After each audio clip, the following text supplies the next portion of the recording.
Chapter 1. Love in the Time of Screens. Rhea Mehta sat cross-legged on her bed, the soft blue glow of her phone lighting up her face in the quiet of her dorm room. Instagram opened with a familiar swipe, and her heart gave that same reckless flutter it always did when she landed on Advay Malhotra's profile. She didn't know him, not really, but the digital crumbs he left behind fascinated her.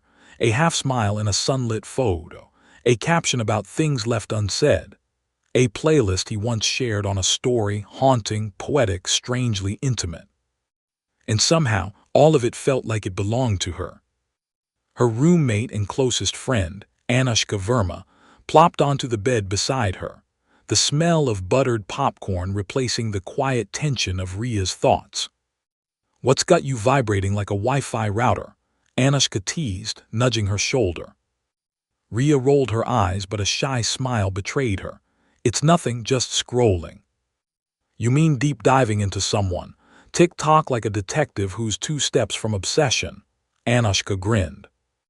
Rhea swatted her with a pillow. "It's not obsession, we just talk." They did more than talk. Their late-night DMs on Instagram and frantic meme exchanges on Discord felt like tiny sparks keeping her warm in otherwise lonely nights. With Advay, words didn't feel forced. His humor landed effortlessly, his vulnerability peeked through carefully chosen emojis, and even his silences felt meaningful. Yet something about him stayed slightly out of reach. "Rhea," Anushka said, softer now, "you barely know this guy." Rhea hesitated, she did know that. And still, whenever her phone buzzed, hope bloomed in her chest like instinct. Was it foolish, this connection entirely built on pixels, or was this just how love formed now, one notification at a time? Relatable hearts in a digital age. Rhea typed slowly, the light from her screen glimmering off her glasses. "Advay, you awake?" His message floated into view like a small miracle. She answered before she could overthink it. "Yeah, couldn't sleep." His reply arrived instantly, almost as if he'd been waiting. "Advay, good, talk to me." A simple sentence, yet it loosened something heavy inside her. Rhea wasn't just another college girl trying to find her footing in a world that moved too fast. She carried a quiet loneliness she rarely admitted, even to herself. Advay made it feel seen without her needing to explain. His digital presence threaded through her days and TikToks shared during lectures, memes exchanged between classes, late-night confessions floating across Discord screens. He felt real, sometimes more real than the people physically around her. And yet, there were inconsistencies, stories he never finished, a strange distance in some of his replies, moments where she sensed something dark flickering behind the humor. But doubt drowned easily under longing. A love written in light and shade. Their conversations flowed with the rhythm of the modern world, inside jokes born from memes, shared playlists, and chaotic late-night thoughts. Rhea found herself smiling at her phone more than she smiled at anyone in person. But every connection comes with a second edge. Sometimes, when the screen flickered or when his typing bubble appeared and vanished repeatedly, she felt a whisper of unease, as if something lingered in the shadows of their chats, something unspoken. Yet she dismissed the feeling, choosing instead to fall into the warmth he offered so readily. After all, to be loved, even digitally, was still to be loved. As her screen dimmed and the night deepened, Rhea realized one thing with startling clarity. She was already in far deeper than she had ever planned. Chapter 2. The World Behind Rhea's Screen. A girl searching for her place. Rhea Mehta sat on the floor of her small dorm room, surrounded by half-finished assignments, empty chai cups, and the muffled noise of college life drifting in from outside. Students laughed in the hallway. Someone played a song loudly down the corridor. Cars honked far below her window. Yet Rhea felt miles away from all of it.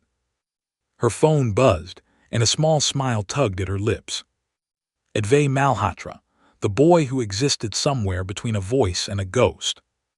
He had become her late-night constant, memes at 2 a.m., conversations stretching until sunrise, chaotic TikToks that made her laugh a little too hard. He felt familiar in a way that scared her, seen in a way she'd always longed for. But beneath the comfort of their connection lived an ache she couldn't quite name. Maybe loneliness, maybe hope, maybe something darker she wasn't ready to face. Growing up in a small town had taught her how to keep her heart quiet. Everyone knew everyone's business, and dreams rarely stretched beyond familiar borders. Her family loved her, but they never understood why she clung so tightly to the digital world. "You spend too much time online," her mother would say. "Real friends don't live in your phone." But Rhea had always felt more herself in the anonymous glow of a screen. No judgment, no expectations, just possibilities. Maybe that's why she fell so easily into Advay's orbit. In the half-lit corners of late-night Discord calls, he felt like someone who understood the quiet parts of her, the parts she never admitted aloud. His messages were warm and curious, but also laced with shadows she couldn't decipher. Sometimes he knew too much. Sometimes he disappeared too quickly. Sometimes he felt like a dream she should not chase. And yet she always did. Mapping the threads of her digital life. Rhea's entire social world lived inside her phone. On Discord, she and Advay traded voice notes filled with half-whispered thoughts and laughter that didn't sound like it belonged to strangers. On Instagram, she posted stories she secretly hoped he would see. Soft sunsets, playlists, memes only he would understand. On TikTok, she lingered over videos that reminded her of him, of them, of something she couldn't name. Every notification sparked a small thrill. Every silence carved out a small fear. Her friend Maya noticed. "You're glowing," Maya said one afternoon, leaning over Rhea's shoulder as she scrolled through yet another late-night meme thread. "Is it him again?" Rhea tried to play it cool. "It's not a big deal." But her voice betrayed her. Maya raised an eyebrow. "Have you noticed he never posts new pictures? And his old ones look like, I don't know, screenshots of screenshots."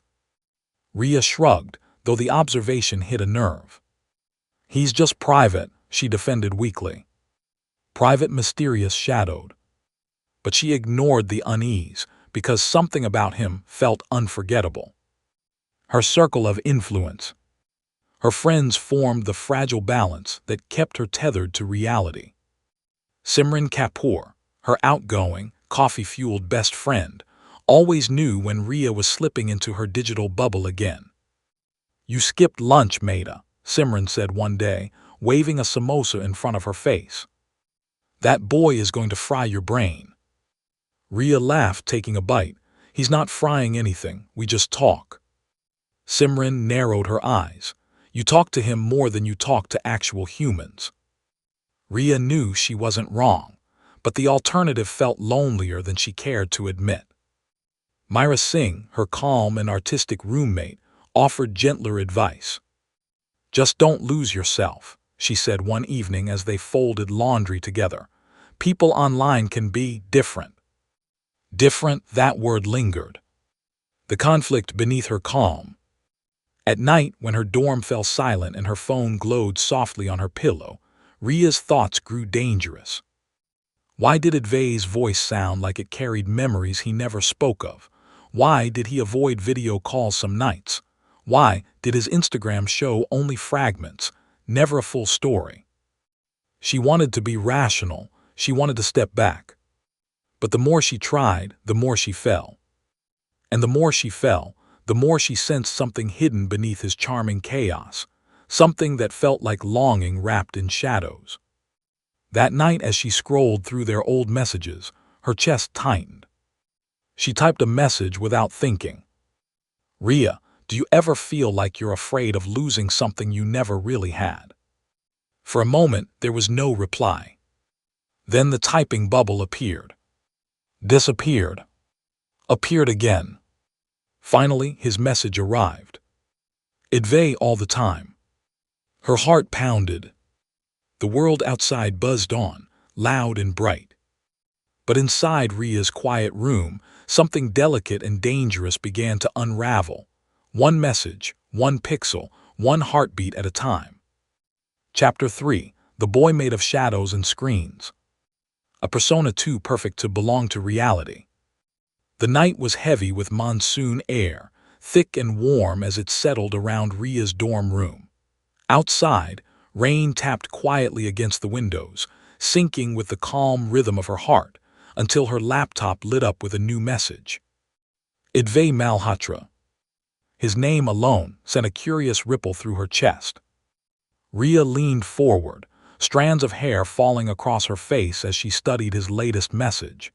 A simple meme, a silhouetted figure standing beneath a flickering street lamp, captioned, "Some nights feel like warnings disguised as memories." She didn't know why, but everything he sent felt like it carried double meanings, as if each pixel carried a hidden truth she hadn't yet earned. Advay's digital persona wasn't like anyone she'd ever met.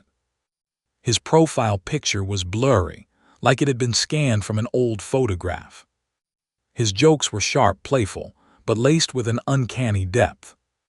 His stories felt lived in, but incomplete, stitched together with gaps he pretended not to notice.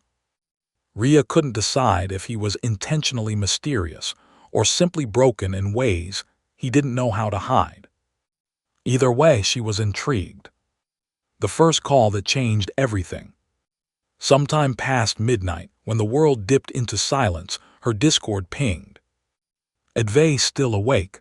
I wanted to hear your voice." Her pulse leaped. He had never asked so directly before. She hesitated only a moment before clicking join call. The screen went dark then. "Rhea." His voice poured through her speakers, warm and low, as though wrapped in velvet shadows. She felt breathless for a moment, surprised by the sheer familiarity in his tone. "You sound nervous," he teased gently. "Maybe I am," she admitted with a soft laugh. "I like that you picked up," he murmured, and something about the way he said it made her chest tighten. "Most people would have been asleep." "Most people aren't you," she replied before she could stop herself. Silence not awkward charged. Then he laughed, a quiet, wistful sound that seemed to come from far away. What followed was a flow of conversation so natural that Rhea forgot she hadn't known him for even a month. They talked about everything. Favorite comfort food, childhood memories, irrational fears, the existential dread of unread messages. But there were inconsistencies. When she asked about his hometown, his voice tightened. When she asked about his college, he changed the subject. When she joked about video calling someday, he fell silent long enough for the unease to return. "Rhea," he whispered finally, "some things aren't easy for me." Her heart softened, she didn't push. Cracks in the digital mask. After he hung up, Rhea lay awake replaying his voice, the softness in the way he said her name, the shadow that overtook him when he spoke about his past. Her phone buzzed again. A new picture, a cracked mirror reflecting half of a boy's face, indistinct, blurred. Caption: "Sometimes I exist in pieces." Rhea shot upright. The image rippled for a second, as though the screen itself shuddered under its weight. She blinked hard. When the distortion settled, the mirror remained fractured, and so did her thoughts. She typed quickly, "Rhea, this photo, is everything okay?" The typing bubble appeared, vanished, reappeared. "Advay, do you ever feel like the world only sees the broken parts of you?" Her fingers stilled. She didn't know whether he wanted comfort or confession, or if he was trying to show her something he could never say outright. Breadcrumbs in the dark. Over the next few days, Rhea collected fragments of Advay without meaning to. His messages came layered with metaphors. His memes carried meanings she sensed but couldn't decode. One night he sent her an old TikTok clip, grainy, monochrome. A boy standing alone under a street lamp, his shadow stretching unnaturally far behind him, He wasn't moving, just there. At first, Rhea thought it was meant to be aesthetic, but when she watched it again, she noticed something else. A second figure at the edge of the frame, barely visible, watching. Her blood ran cold. She typed immediately, "Rhea, is this you?" His reply came too quickly. "Advay, it used to be." She stared at those 4 words so long her eyes blurred. Used to be, what did that even mean? Her chest tightened with a mix of dread and fascination. A presence that felt too close. The next night, when she joined a call with him again, something strange happened. Static crackled through the speakers, only for a second, but long enough for her to hear something behind his voice. A breath, a whisper, a second presence. "Did you hear that?" she asked. "Hear what?" His tone was too light, too rehearsed. "The noise." A pause. "Maybe your neck glitched," he said, but his voice held a tension she hadn't heard before. "Advay," she whispered, "is someone with you?" Another pause, longer, colder. "No," he said finally, "just shadows." Then the call ended abruptly. Rhea sat frozen, hand hovering over her mouse, heart pounding in her ears. The memory that shouldn't exist. Later, unable to sleep, she scrolled through his older posts again. One caught her eye, a years-old picture of a candle-lit vigil. The comments were filled with condolences. "Rest in peace. Gone too soon. We miss you, bro." Rhea's breath hitched. The name in the caption was blurred, but the half-visible face looked hauntingly familiar. Identical to Advay's profile photo, identical to the boy under the flickering street lamp, identical to... "No," she whispered aloud, gripping her phone. Her heart raced violently as the screen flickered once, twice, then a message appeared. From him. "Advay, some things you're not ready to know."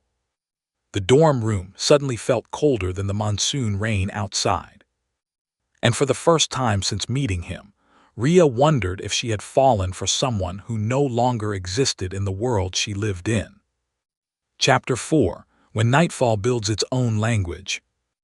The quiet hours that change everything. The night air was a strange companion, heavy, restless, and filled with a humidity that clung to the skin like secrets waiting to be spoken. Rhea sat at her desk, the glow of her laptop illuminating the otherwise dark room. Her dorm felt unnaturally quiet, as if the world itself was holding its breath. Her Discord buzzed. "Advay, if you're free, can we talk? Voice call, not text." Rhea felt her pulse climb, not because it was unexpected, but because his message carried an energy she couldn't name, needy, anxious, haunted. She clicked join call. For a moment there was only silence, silence so thick she could hear her own heartbeat. Then she heard him. "Rhea." Just her name, but spoken in a tone that felt almost reverent. "You okay?" she asked softly. A pause, a shift of breath, as if he had 1,000 things to say but feared all of them. "I just didn't want to feel alone tonight," he murmured. Something in his voice pulled at her, a fragile thread woven from loneliness and longing. Rhea found herself leaning closer to her screen, as if proximity could bridge the void between their worlds. "I'm here," she whispered. Conversations in the dark. Their calls had always been comfortable, but tonight was different. Tonight he spoke like someone unraveling.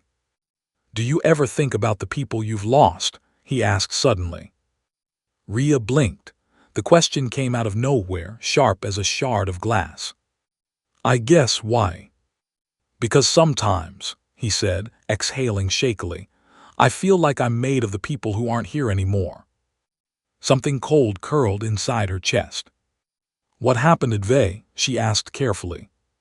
Static hummed. A glitch sliced through the call. For an instant she heard something behind him, a soft rustle, a muffled whisper. She froze. "Did you hear that?" she whispered. "No," he said quickly, too quickly. The call steadied, but Rhea's pulse didn't.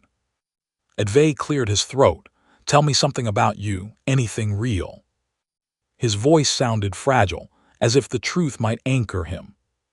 Rhea hesitated, then confessed quietly, "Sometimes I feel like I disappear in a room full of people, like I'm there but not really seen." He inhaled sharply, as though her words hit a wound he already carried. "Rhea, I see you." 3 simple words, but they wrapped around her heart like warm hands. Shared secrets, shared shadows. As the night deepened, their conversation peeled back layers they had never touched before. "Do you ever wonder," Advay said, voice barely above a whisper, "what it would be like to love someone so deeply that it scares you?" Rhea's breath caught. "Why would love scare you?" she whispered back. "Because," his voice cracked, "because sometimes love drags you into places you can't return from." Rhea swallowed. "Has that happened to you?" A long silence followed, too long. "Rhea," he said finally, "some doors don't close once you open them." Her stomach tightened. He wasn't talking about love, not entirely. He was talking about something else, something dark, lingering at the edges of his words. A moment too intimate to ignore. Hours slipped by like seconds. They laughed, they cried, they whispered half-truths into the shadows of the night. At one point he said softly, "Sometimes, when I talk to you, I forget the rest of the world." Rhea closed her eyes. The sincerity in his voice made her feel weightless, dizzy. "I feel that too," she admitted. Soft static crackled again, a faint echo of footsteps, a breath that didn't belong to him. Rhea shivered. "Advay, is someone with you?" "No," he said, but this time his lie trembled. A glitch that shouldn't exist. Around 3 a.m., just when the night felt deepest, the call suddenly warped. The screen flickered. A whisper high, strained, slipped through the speakers. Not his voice, not human. Rhea jerked upright. "Advay, something's wrong with your mic." He didn't answer. The screen glitched again, digital distortion twisting his username, warping the interface. For a moment, she saw something in the pixel noise.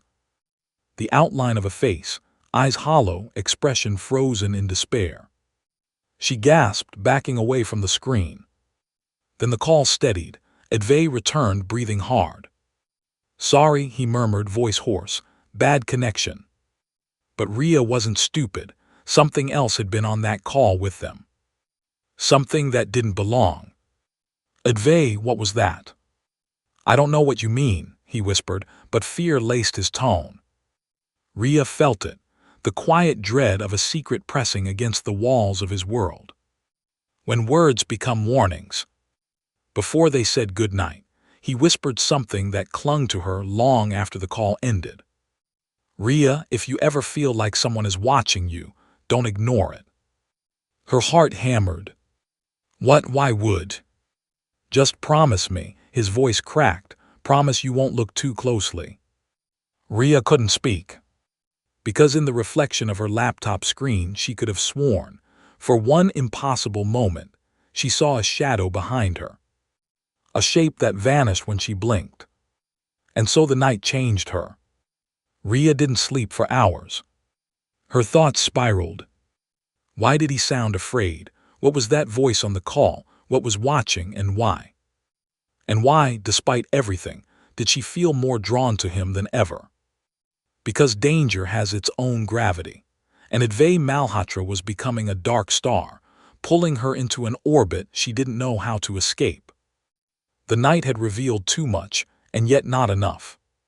In the quiet, trembling dark, she realized something terrifying.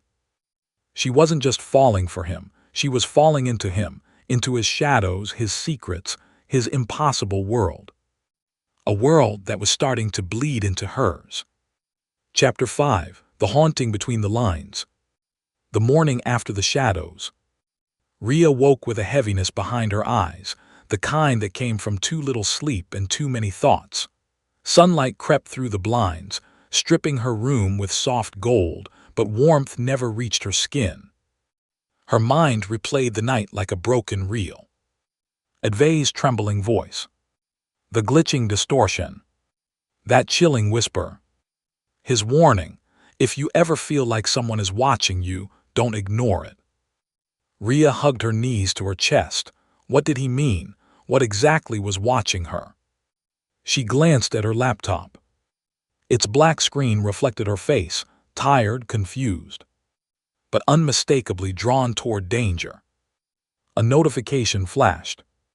Advay, good morning, did you sleep? A shiver slid across her back. He always seemed to know when her thoughts were tangled in him. Rhea, barely. Last night was strange. A long pause, then. Advay, I'm sorry, I didn't mean to scare you. But he had, and some part of him knew it. Whispers among friends. Later that day, Rhea joined Simran and Myra in the campus cafe, but her mind floated somewhere far away, between static-filled calls and flickering screens. You look like you saw a ghost, Simran said, sipping her cold coffee. Rhea nearly choked. What? No. Simran smirked. Relax, I meant metaphorically. Myra tilted her head. Is it about Advay again? Rhea hesitated. She wanted to confide in them. She wanted someone to tell her she wasn't imagining the strange things happening. But how could she explain the second voice in the call, or the shadow in her laptop screen, or the little photo that didn't make sense? He's just complicated, she said softly. Simran rolled her eyes. Complicated how? Like messy childhood, bad breakup, or the classic, I'm emotionally unavailable but let's trauma bond at 3 a.m. Rhea forced a weak laugh. If only it were that normal. The post that shouldn't exist. That evening, Rhea lay in bed scrolling through Instagram when a post appeared, one she swore she had never seen before. It was a dark photograph of a rain-soaked street, dimly lit by a single street lamp. The caption read, "Memories don't fade, people do." The username was blurred, unreadable. But the face in the photo, barely visible, half hidden in shadow, looked unmistakably like Advay. Her heart lurched. She clicked it, the post vanished. What the? She refreshed her feed, nothing. A DM appeared instantly. Advay, did you see something strange just now? Her breath hitched. Rhea, what do you mean just now? Advay, just asking. He was lying, she felt it. He knew exactly what she saw, maybe even sent it without meaning to. The past creeps into the present. She wanted answers tonight. Rhea, Advay, I need to know something, and I want an honest answer. He replied after a long minute. Advay, ask. Her fingers trembled on the keyboard. Rhea, why do you talk like you're not here, like you're somewhere far away or someone else? Another long pause, too long. Advay, because I don't always know where here is anymore. Rhea froze.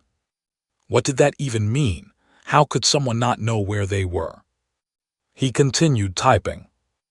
Advay, sometimes I feel like I'm drifting, like I'm caught between things, memories, mistakes, places I can't return to. Rhea, Advay, what happened to you? No response, just the typing bubble flickering in and out of existence, like it was being interrupted by something unseen. Finally, Advay, you'll understand when you're ready. She wasn't sure if that comforted her or terrified her. A call that breaks something open. That night they called again. Only this time, Rhea turned off her lights, letting the glow of her laptop fill the room. The darkness made the connection feel more intimate and more dangerous. Rhea, he said softly, do you trust me? She hesitated, did she? Yes, she whispered, surprising herself. He exhaled shakily. Then I need to tell you something, but you can't freak out. Rhea sat straighter, gripping the edge of her blanket. What is it? There are nights, he murmured, when I feel like I'm not alone even when I am, like something lingers with me, something that shouldn't. A cold sweat prickled across Rhea's skin. Advay. And sometimes, he continued, voice cracking, I think you can hear it too. Her blood froze. Before she could respond, a faint sound seeped into the call. A whisper, low, unintelligible, but unmistakably real. "Advay, someone's there," she cried. "No," he said firmly, "it's just—" But the whisper grew louder, threading itself through the static, forming a shape of a voice.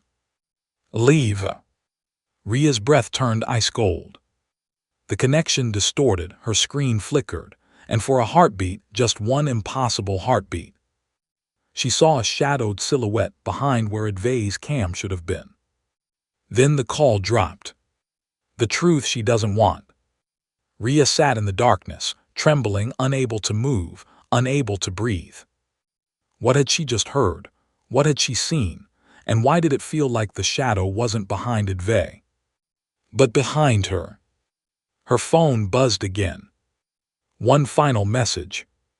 "Advay, Rhea, please don't look for answers tonight. Some truths chase back."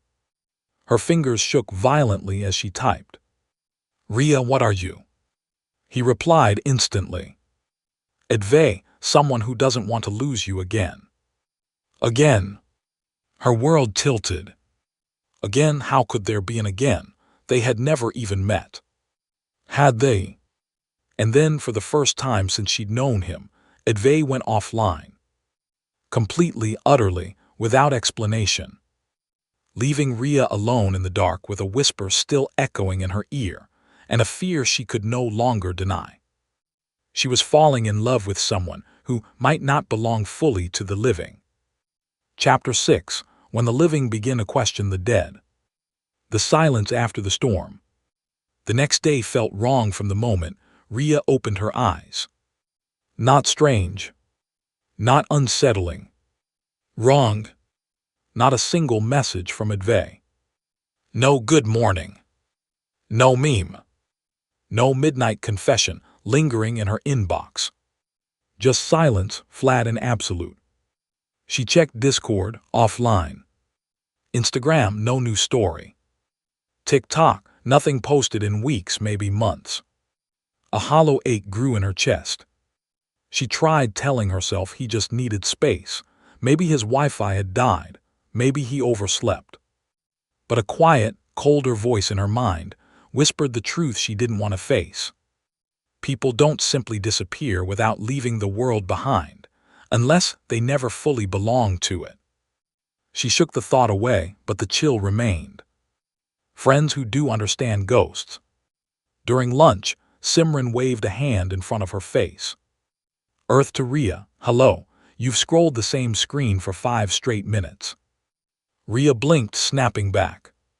Sorry, just distracted. By Advay, Myra asked gently. Rhea didn't answer, she didn't have to. Simran let out a dramatic groan. Oh great, the Ghost Boy saga continues. Rhea stiffened. Why would you call him that? Simran shrugged. Because he vanishes, reappears at weird hours, talks in cryptic riddles, and somehow you're the only person who seems to interact with him. Myra elbowed her. Simran, don't be mean. I'm not being mean, I'm being realistic. She turned to Rhea, expression softening. Listen, I know you like him, but something about this guy, it's not normal. Rhea wanted to defend him. To explain the way he made her feel understood, seen, connected. But then the whisper from last night echoed in her memory. Leave. Her throat tightened. She dropped her gaze to her untouched food. Rhea, Myra asked softly, you're shaking. Rhea hadn't noticed. I didn't sleep much. She couldn't tell them the truth. Not yet. Not when she herself didn't understand it. The glitch that followed her. By evening, the unanswered messages clawed at her nerves. She opened her laptop, refreshing Discord every few seconds. Still offline. She opened the chat thread and scrolled. At the very bottom, something new appeared. A message timestamped 3 minutes ago. Her breath hitched. It wasn't text. It was a symbol. A small, distorted circle of light that flickered as if alive. like a burning halo, or a broken ring, or an eye trying to open. Rhea clicked it. Nothing happened. The symbol just pulsed slowly, steadily like a heartbeat. Her chest constricted. Just then a cold breeze swept across her room, though the windows were closed. Papers fluttered. Her hair lifted slightly. A whisper grazed her ear. "Rhea!" She jolted up, knocking over a water bottle. Her heart thundered inside her chest. "No," she whispered, backing away from her laptop. "That wasn't real. That wasn't."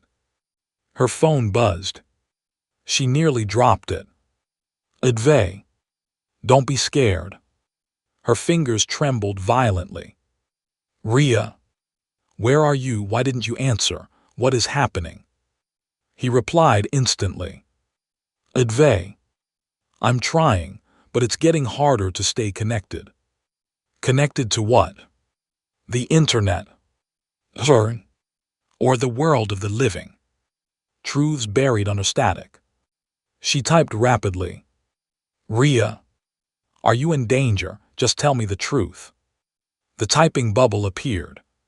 Stopped. Appeared again. Finally. "Advay, it's not danger, it's distance." Rhea's breath shivered. "What kind of distance?" she whispered aloud. "Advay, the kind that grows between worlds." Her blood turned cold. "Rhea, Advay, are you alive?" A pause. A pause long enough to break something inside her.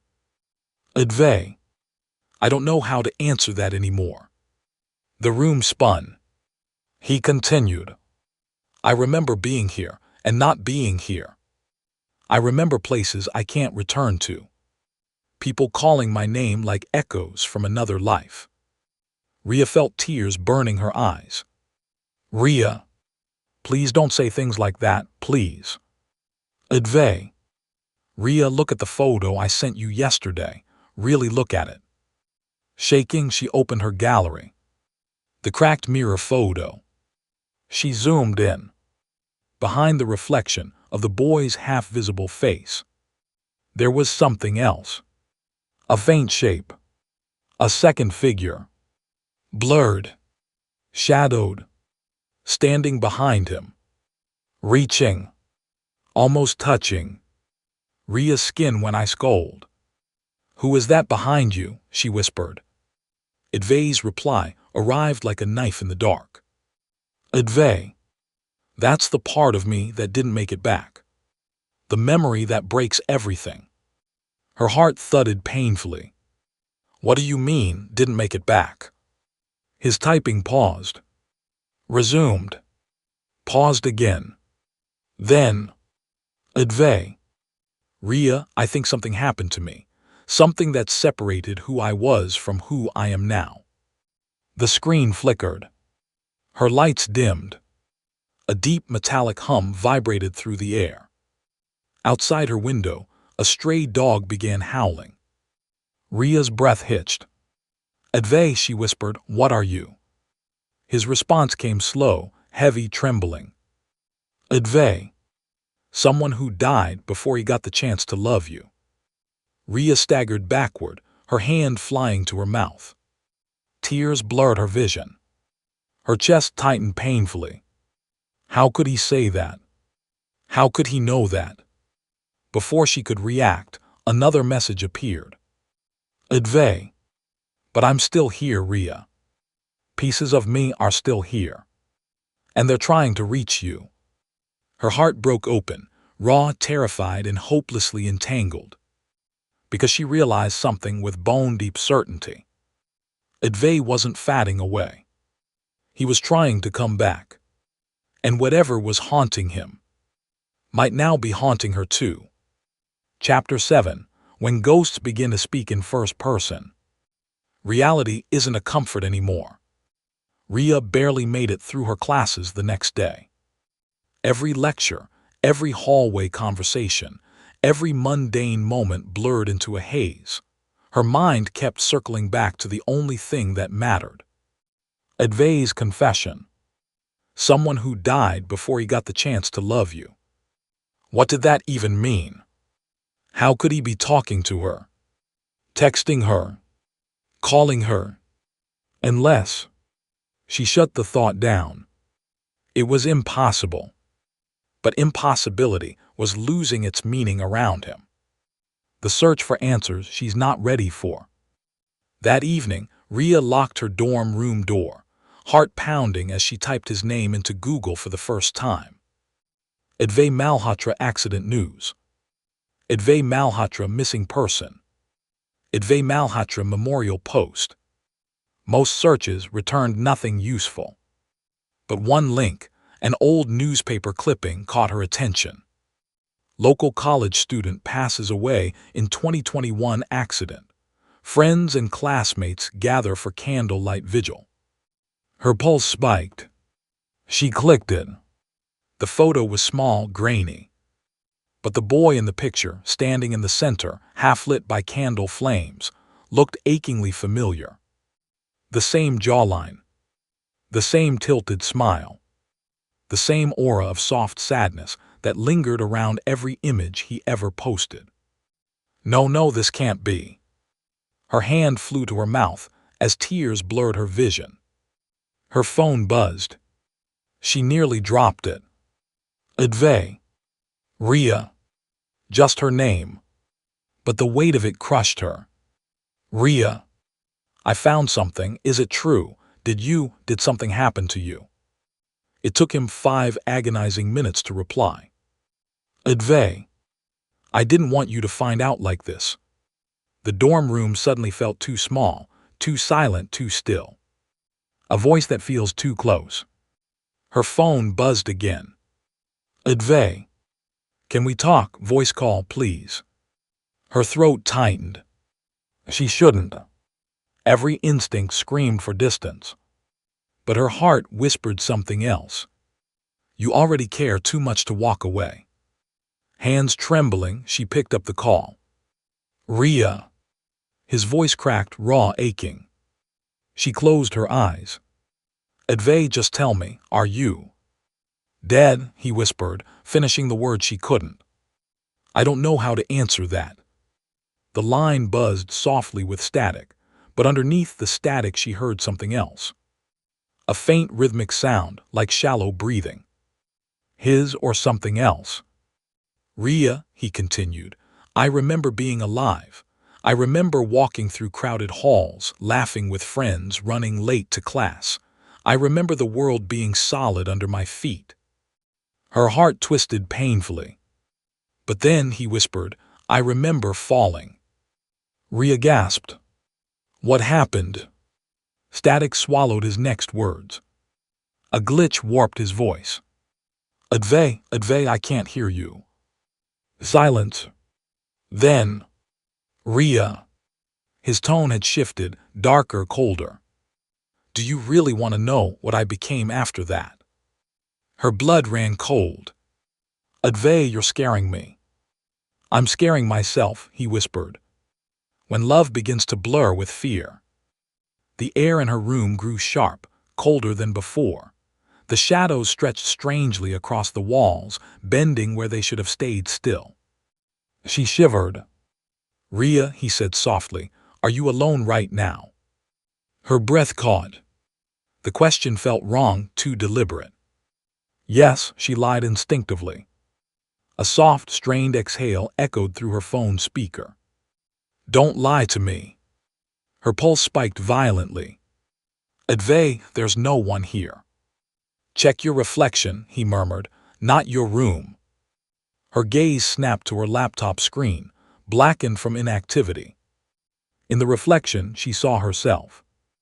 And behind her, a shape. Dark. Tall. Still. She gasped, spinning around. Nothing. Empty room. Her heart slammed against her ribs. She turned back to the screen. The shadow was still there. Closer. Her trembling fingers nearly dropped the phone. Advay, what is that? A whisper came through the call. Not his. Not human. You see, Rhea screamed. The boundary between them breaks. The call cut abruptly. Her room plunged into thick, suffocating silence. Rhea staggered back onto her bed, heart hammering, tears streaming down her cheeks. What was happening to her? To him? To the connection between them? Her phone buzzed again. She flinched. A single new message. Advay. It's getting worse. I didn't mean for you to see that. Her hands shook violently. Rhea. What is following you? What did I see behind me? His reply took longer than usual. As if he had to fight something just to type. Advay. Something came with me when I tried to reach you. Something that shouldn't have. Her breath hitched. Rhea. Then stop, don't come back, don't message, don't call, please, I can't. A pause. Her tears dripped onto the screen. Then, Advay. Rhea, you don't understand. I can't stop. I'm already too close to you. Her heart broke open, fear and longing intertwined. And then the message that shattered her. Advay. Rhea, it wasn't supposed to be like this. We were supposed to meet before I died. Her vision blurred. Her breath shook. Everything felt like it was collapsing. Before she could respond, one last message appeared. Advay. And now I don't know how to stay away. Chapter 8, The Door Between Worlds. Where reality begins to tear. Rhea didn't remember falling asleep. She didn't remember waking up either. What she did remember was the feeling. A strange, humming tension beneath her skin. As if her body had become a wire conducting energy she didn't understand. Advay's words from the night before kept looping in her mind. I'm still trying to finish what never got the chance to start. What kind of person says something like that? What kind of presence lingers after death like unfinished poetry? Her fan spun slowly overhead. The shadows cast by its blades stretched unusually long, bending in directions they shouldn't. Not today, she whispered to herself. But the world around her seemed to whisper back. The weight of an invisible thread. All day she felt watched. Not in the creepy, paranoid sense, but in the way one feels watched during a prayer or a confession. Something was listening. Something was waiting. Something was connected to her because she had let it in. She checked Discord more times than she wanted to admit. Checked Instagram. Checked her messages. Refreshed. Nothing. No Advay. But she felt him. Like an invisible thread tied around her wrist, gently tugging. No matter how much she tried to focus on classes, on conversations, on breathing. She kept feeling a pull. Like someone calling her name from across a distance too wide to cross. Yet too intimate to ignore. The night of the memory. When night finally fell, she didn't resist. She didn't calm herself. She didn't brace for the strange. She simply lay on her bed and let exhaustion drag her under. But the moment her eyes drifted shut, she was no longer in her room. She was standing somewhere else entirely. The light was dim, slanting in soft shades of orange and red. The breeze carried the smell of wet soil and old books. A distant temple bell echoed in the background, slow and haunting. The courtyard felt familiar. Yet she had never been here before. At least, not in waking life. A figure stood under the banyan tree, tall, calm, wearing a gray hoodie. She didn't need to see his face. Advay, she whispered. He turned. His smile was faint, almost shy, a smile reserved only for someone he had loved quietly from a distance. You remember this place? He asked softly. No, she said, I don't, but I feel like I should. That's because this is where it should have begun for us. He walked toward her, each step echoing faintly, as if the ground wasn't fully solid beneath him. "You came here every Wednesday," he said gently. "You sat by the fountain and sketched. I saw you just once before." He hesitated. "Before you died," she whispered, finishing the sentence he could never say. His jaw tightened. "Before everything changed. The memory that wants to live." He extended a hand. Rhea froze. "Can I?" he asked softly, "just for a moment?" Her heart slammed against her ribs. "Yes," she breathed. His fingers brushed hers. "Warm. Real. Alive." She sobbed, a raw ache breaking open inside her. "How is this happening?" His thumb traced the back of her hand. "Because memories don't die," he whispered. "And neither do some promises." Her breath hitched. "What promise?" "That I would find you again." She felt something shift in the air. Like the universe itself flinched at the truth. The arrival of the second presence. But the warmth didn't last. The world around them trembled. Colors bled into shadows. The banyan tree creaked. The courtyard flickered like a glitching GIF. Advay's grip tightened. "No, not now," he whispered urgently. "Not when I'm this close." "Advay, what's wrong?" He looked over her shoulder, and his eyes, once warm, turned fearful. "Rhea," he said hoarsely, "don't turn around." The air grew colder. Her breath became visible in the fading light. Something was behind her. The second presence, the one from the mirror, the call, the video. The one that had followed him back, was now standing directly behind her. She felt a soft exhale against her neck. A whisper, fragile and broken. "Mine." She clamped her hand over her mouth to muffle a scream. "When love fights the dark." "Go," Advay whispered sharply, pulling her closer. "Wake up, Rhea, now." "I can't." "Yes, you can. Rhea, listen to me, wake up." The world around her cracked, like glass under pressure. The banyan leaves scattered in spirals. The sky darkened to ink. The presence behind her reached forward. She felt its cold fingers graze her shoulder. And then she snapped awake, waking into another haunting. Her dorm room was freezing. Her breath fogged in the air. Every light was off. Her phone screen glowed beside her with a new message. From Advay. "Advay, you weren't supposed to see him yet." Tears streamed down her cheeks. "Rhea, who is he? What does he want?" The reply came slowly, painfully. "Advay, the part of me that didn't cross over. The part that died angry. The part that refuses to let go of you." Rhea pressed a hand to her trembling chest. "Why me?" she whispered. His final message came like a blade wrapped in love. "Advay, because I loved you before I ever got the chance to meet you. And he did too." The door that opens itself. Just as she read the final line, her room's wardrobe door creaked open. By itself. Very slowly. Her heart stopped. A shadow shifted inside it. Tall. Still. Waiting.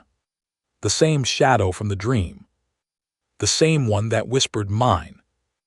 And in that moment she understood. The door between worlds wasn't just open. It was letting something through. Something that belonged to Advay. Something that wanted her just as much. Something she could no longer avoid. Chapter 9. The shadow that knows her name. The door that should not be open. The wardrobe door remained slightly ajar. Just a crack, not enough to reveal anything fully, but enough to suggest something stood behind it, waiting for her to notice. Rhea's breath hitched as she slowly sat up. Her room felt unnaturally cold, as if all warmth had been siphoned out and replaced with the chill of an unseen presence. Her phone buzzed again. She didn't want to look, but she had to. Advay, don't go near it. Her pulse skyrocketed. She typed with trembling fingers. Rhea, what is it? Advay, not what, who? She froze. Rhea, the part of you that didn't cross over. A long pause and then. Advay, the part of me that still thinks you belong to him. Rhea swallowed hard, pulse thrumming loud enough to drown the silence. Behind the wardrobe door, something shifted. A slow, deliberate movement. Not human, not natural, but aware of her. She squeezed her eyes shut and whispered, "Please go away." But the presence behind the door didn't belong to the kind of thing that left when asked. The choice to run or stay. Rhea's heart hammered as she forced herself off the bed. Her legs trembled, but she moved step by step toward the door. Not the wardrobe door, her room door. Escape. She reached for the handle. A soft whisper grazed the back of her neck. Not Advay's voice, not even close. Stay. She screamed, spinning around, but saw nothing except the wardrobe door creaking open another inch. Her phone buzzed violently in her hand. Advay, Rhea, don't look at him. Her knees nearly buckled. Rhea, why not? What will happen? Advay, he becomes stronger when you acknowledge him. He feeds on attention, fear, memory. He feeds on you. Her throat tightened painfully. Rhea, why is he after me? Why me? The reply came slow, every word heavy. Advay, because I loved you, and he hates anything I ever loved. Rhea pressed a shaking hand over her mouth to muffle a sob. She felt trapped by her feelings, by the dead, by the boy she was falling for and the shadow that belonged to him. When love remembers more than life. She fled the room. Her slippered feet slapped against the cold dorm hallway floor. Her breath ragged as she rushed toward the staircase. Students chatted distantly in the lobby. Lights flickered overhead. Life continued like nothing was wrong. Like she wasn't running from a ghost that knew her name. She collapsed onto a bench near the vending machines and leaned her head into her palms.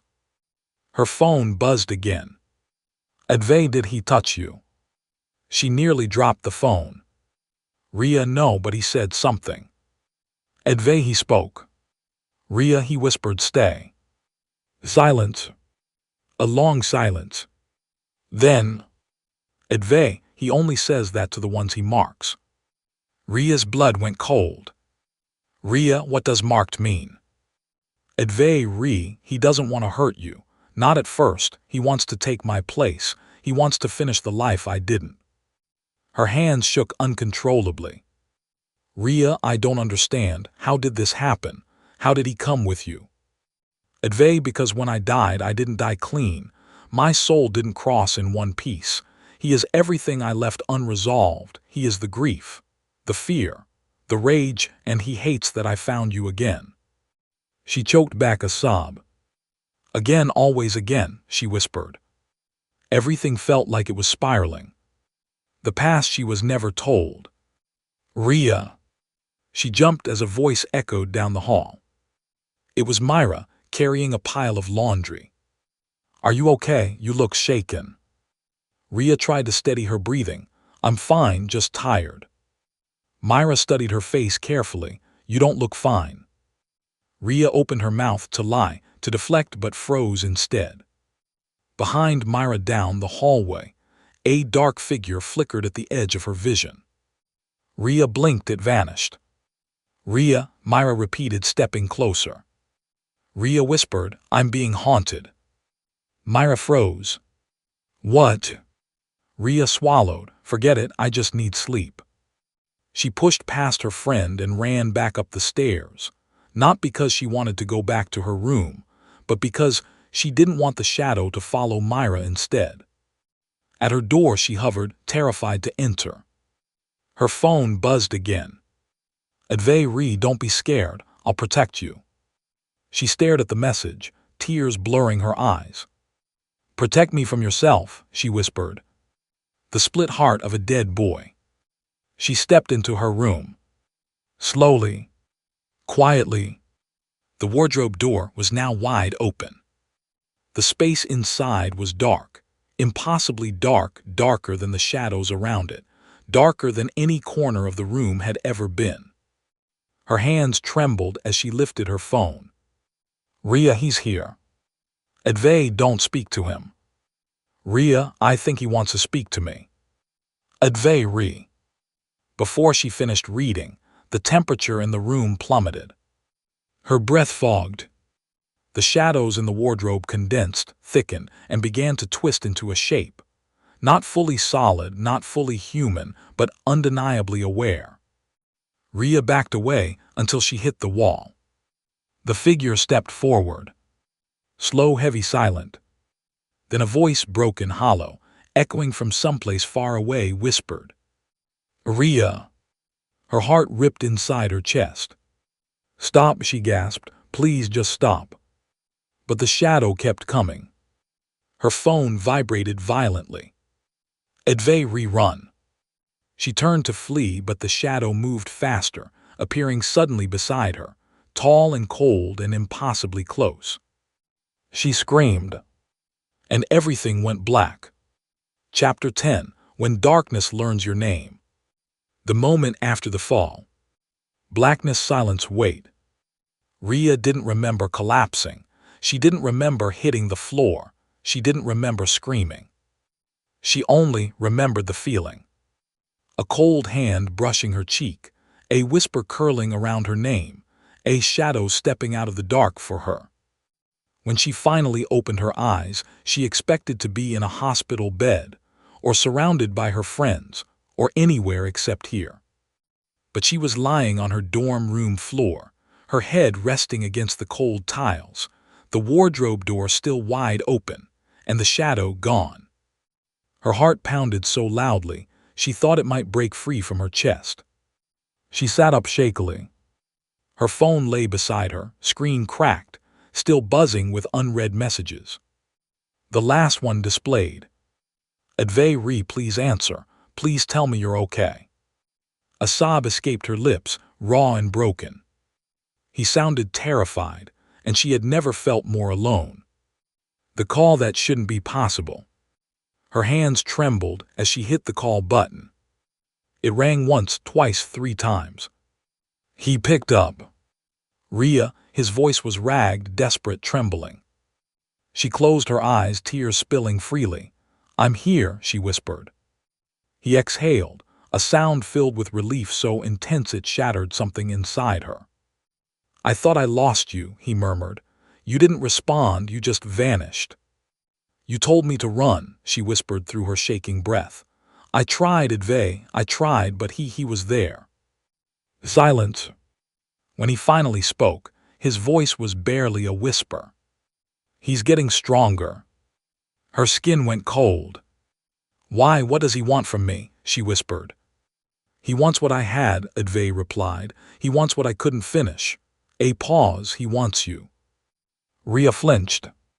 "Why me?" she whispered, her voice cracking. "Because he believes you were meant for him," Advay murmured, "and he hates that you saw me first." The truth wrapped in pain. Rhea wiped her tears, struggling to steady her voice. "Advay, if he's part of you, then why does he want to hurt me?" "He isn't me anymore," Advay said quietly. "He's the part that broke off, the anger, the regret, the longing, the unfinished life, the version of me who died wanting everything he never got." A long silence. "And now he thinks you belong to him," Advay whispered. "But I don't," Rhea said fiercely. "I don't belong to him." Her voice faltered. She didn't want to say it, but it felt truer than anything she'd ever said. "Advay," she whispered, voice trembling, "I belong to you." Her breath caught. Silence. Then, "You can't say that," he whispered, voice shaking. "I mean it," she said. "No," he rasped. "You don't understand what you're saying. Rhea, I'm not alive, I'm barely here. You shouldn't love what's left of me." "I don't care," she cried. "I don't care if you're a ghost or a memory or something in between. You're the only person I—" Suddenly, the call crackled violently. Rhea, stop, he can hear you. What, who? The static deepened, twisting through his words. The shadow, Rhea, he feeds off emotion. He feeds off anything you feel for me. Her heart stopped. Then what am I supposed to feel? She whispered. Quiet, still, painful quiet. Then, safe, he whispered, just feel safe. Her chest tightened. Advay, I can't feel safe when you sound like you're disappearing. The haunting takes a step forward. The lights in her room flickered. Her phone heated in her hand. A low hum filled the air, vibrating softly under her skin, like something in the room was waking. Rhea, Advay said urgently, listen to me carefully. She held the phone closer, terrified. He's not angry because I'm in your life, Advay whispered. He's angry because he sees your future, a pause with me. Rhea froze. What future? She whispered. The life he thinks he lost, Advay replied. The love he believes he was cheated out of. Her pulse pounded in her ears. What does he want, Advay? His answer felt like ice sliding down her spine. He wants to replace me, a shaky exhale. He wants to be the one alive. She felt her heart drop. Advay, what does that mean for me? It means, he said hollowly, he will try to take what binds me to you. She swallowed. And what binds you to me? His voice broke. You. The memory that should not have returned. Rhea, do you remember the dream? Advay whispered. The courtyard, the banyan tree, me walking toward you. I remember, she whispered. It felt real. It was real, he murmured. Rhea stiffened. What do you mean it was real? He inhaled slowly, shakily. That was the last memory I had before I died, a pause, and you were in it. Rhea's breath caught. No, that's not possible. I didn't know you then. Yes, you did, he whispered. You just forgot. Her mind spun. Rhea, he continued softly, I didn't find you by accident. His voice trembled. I found you because I was looking for you. Her heart twisted in her chest. Why me? Because you were the last person I saw before my accident, he whispered, and the first person I came back for. The shadow makes its presence known. Suddenly, her wardrobe door slammed shut. Hard. She screamed, dropping her phone. The lights went out. Pitch black. Her phone screen glowed faintly on the floor. A new notification lit up. From an unknown number. A message with one word. Mind. Rhea's blood turned to ice. She scrambled for her phone and heard Advay shouting through the static. Rhea, run. Don't let him touch you, run. But the shadow had already stepped into the room. Chapter 11. When Darkness Learns to Touch. The shadow in the room. The shadow stepped into the faint glow of her phone screen, tall and trembling like a silhouette carved from grief. Not a person, not fully a spirit, a fracture in the universe shaped like a boy she was never meant to meet. Rhea scrambled backward until her spine hit the corner wall. Her breath came in short, panicked gasps, her hands shaking so hard she nearly dropped the phone. The figure didn't rush. It didn't lunge. It simply existed with a presence thick enough to suffocate air. Her phone vibrated violently in her hand. Advay, Rhea, don't let him touch you. Stay in the light, any light. But there was no light left. Her room was a hollow chamber of darkness, and the shadow had filled every inch of it. She pressed herself harder against the wall. Stop, she whispered. Please stop. Her voice broke. The shadow tilted its head, a slow, unnatural motion, as if studying her the way a memory might study someone it had once belonged to. The darkness rippled. And then, it moved. Rhea screamed. The touch that shouldn't exist. The shadow reached out a hand. Not solid, not fluid, a trembling mass of grief and longing. It brushed the side of her face. Cold, unimaginably cold. Not like ice, like something older, something empty. Her breath hitched, her vision blurred. A flood of sensations surged through her. Falling, impact, pain, a flash of headlights, a scream, a heartbeat stopping, a hand reaching out, her own face, terrified, reflected in a cracked windshield. She tore away violently, collapsing to the floor, clutching her head. "Stop," she cried. "Stop, please stop." The shadow recoiled, its form flickering like a glitching video. Her phone lit up again. "Advay, he showed you the accident." Her stomach twisted. "Rhea, that was you."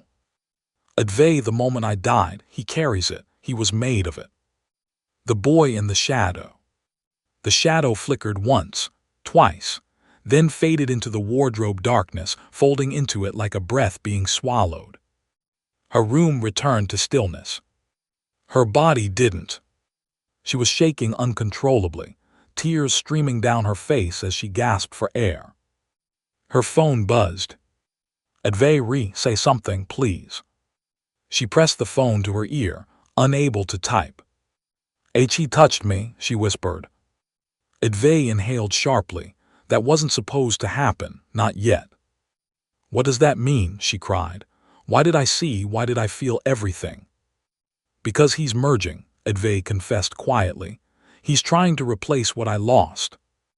Rhea forced her trembling body upright. "I don't understand. Replace what?" "Life," he whispered. "Me, you, everything. The truth he can't hide anymore." "Advay," she whispered. "That memory, I saw myself near the accident." A long silence. Painful, unavoidable. "Rhea," Advay said softly, "you were there." She froze, breath caught in her throat. What are you talking about?" "I saw you," he whispered, "before the impact, a flash of your face, a moment before everything went black." "No," her voice cracked. "No, I wasn't there, I didn't know you then." "That's what I thought," he murmured, "until I remembered the sketchbook I saw in your hand, the way your hair blew in the wind, the yellow scarf you wore." Rhea felt her entire world tilt. That was her. That had been her favorite scarf. The one she'd lost 2 years ago. The one that vanished the night she felt inexplicably sick near the bus stop and went home early. "You're lying," she whispered. "I wish I was." Rhea covered her face, sobbing. "I didn't even see you. I didn't even know." "You weren't supposed to," he said gently. "But my soul remembered you, even when my body didn't survive. When love becomes a thread between worlds." She lowered the phone, pressing it against her forehead. "I don't want you to fade," she whispered. His voice softened, breaking. "I won't fade, not as long as you remember me." "But what about him?" she whispered. "The shadow, what does he want from me?" "He wants your memory too," Advay said. "He wants your fear, your belief, your heart. And if I give him that, you'll lose me," he whispered, "and he'll take my place in your world." Her heart stopped. "Advay," she breathed, "I don't want him. I don't want anything but you." A sharp static crackle cut through the call. "Don't say that," he whispered urgently. "He hears everything, every emotion, every confession." "Then how do I stop him?" she cried. "You can't," he said softly, heartbreak dripping through his words. "Not alone. The message she isn't ready for."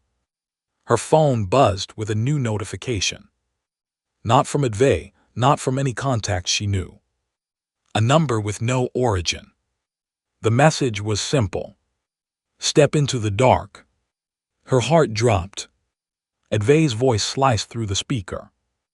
"Rhea, don't you dare." But the wardrobe door creaked open again. Slow. Inviting. A whisper curled around her name like smoke. "Come back." Her vision blurred, her breath trembled. The shadow was calling her, the memory was pulling her, Advay was losing her. And Rhea stood between two worlds, shaking, breaking, and realizing. This was never a haunting. It was a love story with a ghost who refused to stay dead, and another ghost who refused to let him live. Chapter 12. The thread that pulls her back. The voice in the dark. The whisper didn't stop. Even after the wardrobe door went still, even after the last echo faded, even after Advay's panicked voice dissolved into static. It lingered soft, broken, familiar in a way that made her stomach twist. "Come back." Rhea pressed both hands against her ears, but it didn't help. The whisper wasn't outside. It was inside her. Like someone was breathing the words directly into her thoughts. She staggered backward, her hands shaking violently. "Go away," she whispered. "Please just go away." Her phone buzzed, a lifeline in the dark. "Advay, Rhea, don't listen to him."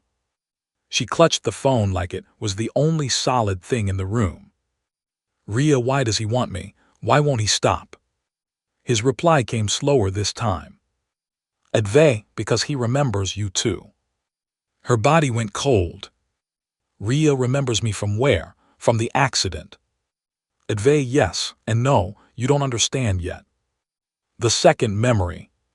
Her head throbbed, her vision blurred, and then a flash. Not the accident, something else. She was running through a rain-soaked street, heart pounding, a yellow scarf whipping behind her. She saw a boy, Advay, across the road looking at her, only for a second. Then, a pair of headlights, a scream-shattering sound. Her eyes flew open as she gasped for air. She had never remembered this before, but her body recognized it. This wasn't a dream. This was a memory. A memory she had locked away because the truth was too heavy to carry. Her phone buzzed again. "Advay, Rhea, you saw it, didn't you?" Her breath trembled. "How do you know?" "Advay, because I felt you remember. The truth no one wants." She wiped her tear-streaked face with trembling fingers. "Rhea, what did I do? Did I cause it, did I?" "Advay, no, you didn't cause anything. A car hit me, not you." But his words didn't comfort her. They only made her ache more. "Rhea, then why was I there? Why does he want me?" Advay's reply came slowly, painfully. "Advay, because in the last second before I died, you were the only thing I saw. You were the last face attached to my living world. He thinks that makes you his." The room seemed to tilt. Her knees weakened beneath her. She slid to the floor, gripping her phone like it was oxygen. The shadow wanted her because the moment Advay died, she became his unfinished ending, his last image, his last thread to life. Her breath shook. "And he wants to replace you," she whispered. "Advay, yes." A dangerous pull. Her light flickered again. Her wardrobe door remained closed now, but the darkness beneath it pulsed, breathing softly, like a creature waiting for her to falter. Her phone vibrated again, another message. Not from Advay. From the same blank number as before. "He lied." Then another. "You were mine first." Rhea nearly dropped the phone. "No," she whispered. "No, no, no." The wardrobe door shuddered, a slow thud, a second, a third. Something inside was trying to get out. Her phone buzzed urgently. "Advay, Rhea, step away from the wardrobe now." She stumbled backward, her breath ragged. But the shadow inside didn't stop. Thud, thud, thud. Each thud grew louder, deeper, more desperate. "Advay," she cried, tears streaking down her cheeks. "I can't, he's not stopping." "Advay, Rhea, listen to me, you're stronger than him." She shook her head frantically. "No, I'm not. He's inside my head, inside my room. He showed me the accident, he touched me." "Advay, you're stronger because you're real." Her breath caught. "Advay, he's only a shadow, but you're the part of me that lived." Her heart broke. "Advay, I don't want to lose you," she whispered. The wardrobe door rattled violently now, shaking the entire room. Furniture vibrated, her lights flickered, books slid off her shelves. The shadow roared not with sound but with force. And then, The wardrobe burst open. The confrontation. A mass of darkness spilled out, swirling like smoke but moving with terrifying intent. Rhea screamed. The shadow stopped only inches away from her face.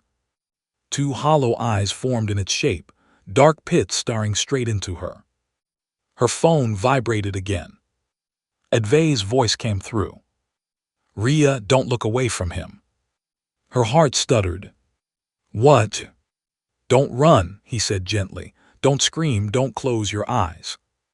She trembled violently. "Why?" "Because running gives him power," Advay whispered. "But seeing him weakens him. He only survives when hidden." Rhea forced herself to look. The shadow hissed, the edges of its form flickering violently. Her terror fed it, but her gaze wounded it. Her breath shook, her hands trembled. But she didn't look away. And the shadow recoiled. "Good," Advay whispered. "You're doing it, you're pushing him back." The shadow lunged suddenly, reaching for her throat. She gasped, but it stopped midair, as if someone had grabbed it from behind. Another force, another presence. Her phone buzzed. "Advay, I'm here." The shadow shrieked soundlessly, twisting violently, fighting against something she couldn't see. Fighting against Advay. The fight between two worlds. The air grew heavier, lights flickered, the room trembled. The shadow was losing shape, thinning, destabilizing. But so was Advay's voice. "Rhea," he whispered, weaker now. "I can't hold him long." Her eyes filled. "What do I do?" "Choose," he whispered. "You have to choose." Her heart nearly stopped. "Choose what?" "Which of us gets to stay?" Her breath vanished. "No," she gasped. "No, don't make me choose. Don't do this to me." "If you choose him," Advay whispered, "he will become real, and I will fade." "And if I choose you," she sobbed. "He will disappear," Advay said softly, "and I can finally come back to you." Her tears fell onto the floor. She was shaking so hard the phone nearly slipped from her hand. "Rhea," he whispered, voice fatting, "please choose." The shadow lunged again. Advay held it back again. Two halves of the same soul. One wanting her love, the other wanting her life. And Rhea stood in the middle with a heart breaking under the weight of a choice no living girl should ever have to make. Chapter 13. The choice that was never hers. The world holding its breath. The room felt stretched too thin, like reality itself was trembling at the seams. Advay's presence pulsed faintly through her phone, flickering like a dying signal. The shadow's form twisted violently in front of her, as if the darkness was fighting to stay whole. Two forces, two versions of the same soul, two destinies pulling her in opposite directions. And Rhea was the thread keeping both alive. "Rhea," Advay's voice flickered through the static, "you have to choose now." Her heart clenched painfully. "How can you ask me to choose between you and him? He's not me." Advay's voice hardened. "He's the part of me that never found peace. If he replaces me, he'll never stop taking, not from you, not from anyone." The shadow hissed at the sound of his words, a silent, vibrating anger that made the walls tremble. Rhea's breath hitched. "Please," Advay whispered, "before he gets stronger." The shadow that wants to live. The figure lunged again, but this time it didn't stop short. Its cold shape grazed her arm, and instantly, a flood of emotions that weren't hers crashed into her mind. Rage, loneliness, jealousy, fear, a hunger to belong, a desperation to exist, a scream that never escaped a dying throat. She staggered back, clutching her chest as if her heart might burst. The shadow fed off the moment. It grew taller, darker, more defined. Two eyes opened in the dark, hollow, but aware. It reached toward her again. A voice, low, cracked, echoing through her skull, whispered, "Choose me." Rhea shook violently. "No, I don't want you." The shadow recoiled, its form quivering. It didn't accept rejection. It never had. And now it began to rage. The boy in the static. Rhea, Advay's voice surged through the speaker, stronger and more panicked than ever. Look at me, not at him. Listen to me, not to him. His voice was both a plea and a lifeline. Advay, she sobbed, I can't do this, I can't. You can, he whispered fiercely. Because the night I died, you were the last thing that made me feel alive. Her knees buckled. Those words shattered something inside her, a wall, a fear, a doubt. Why didn't you tell me sooner? She whispered, tears pouring down her face. I didn't want to bind you to tragedy, Advay said quietly. You deserve life, he will give you death. The shadow hissed, its form trembling violently, cracks of light splitting through it like broken glass. Rhea gasped. He's hurting, she whispered. He's breaking, Advay corrected, because you're choosing. She realized. Her heart had already begun to decide. The choice made in breaking.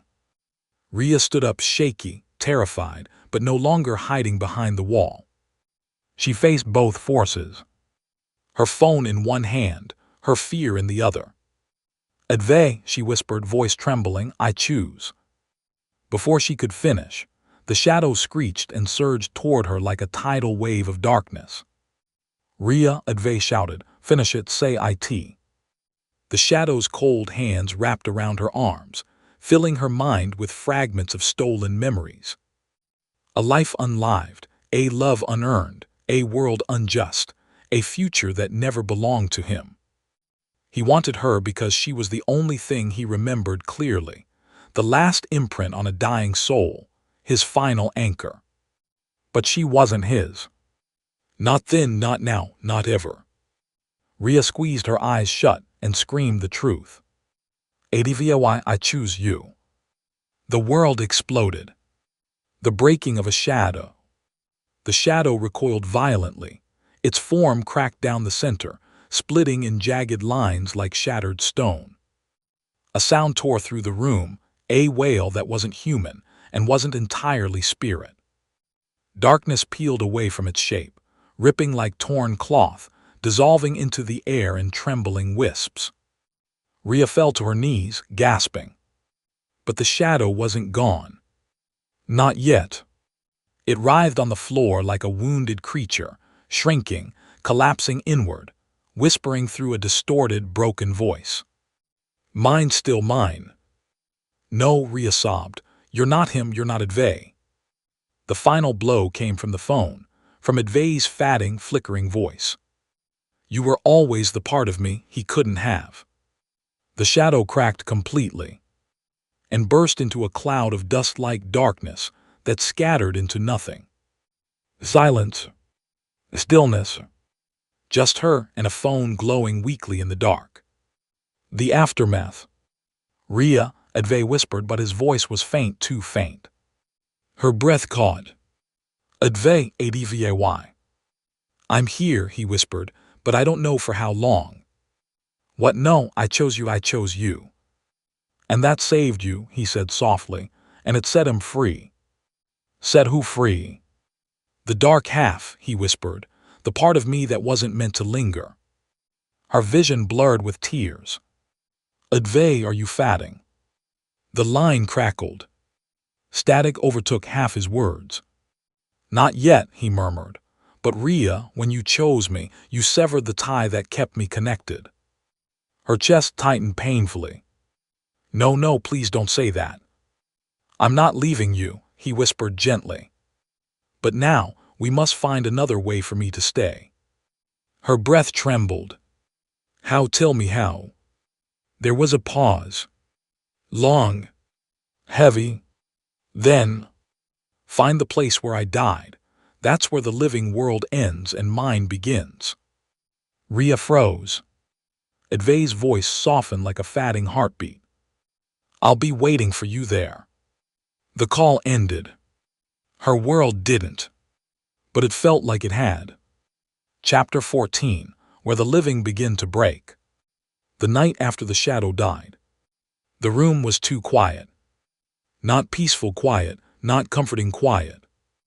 The kind of quiet that follows a storm, where everything looks intact on the surface, but something deep inside has been uprooted forever.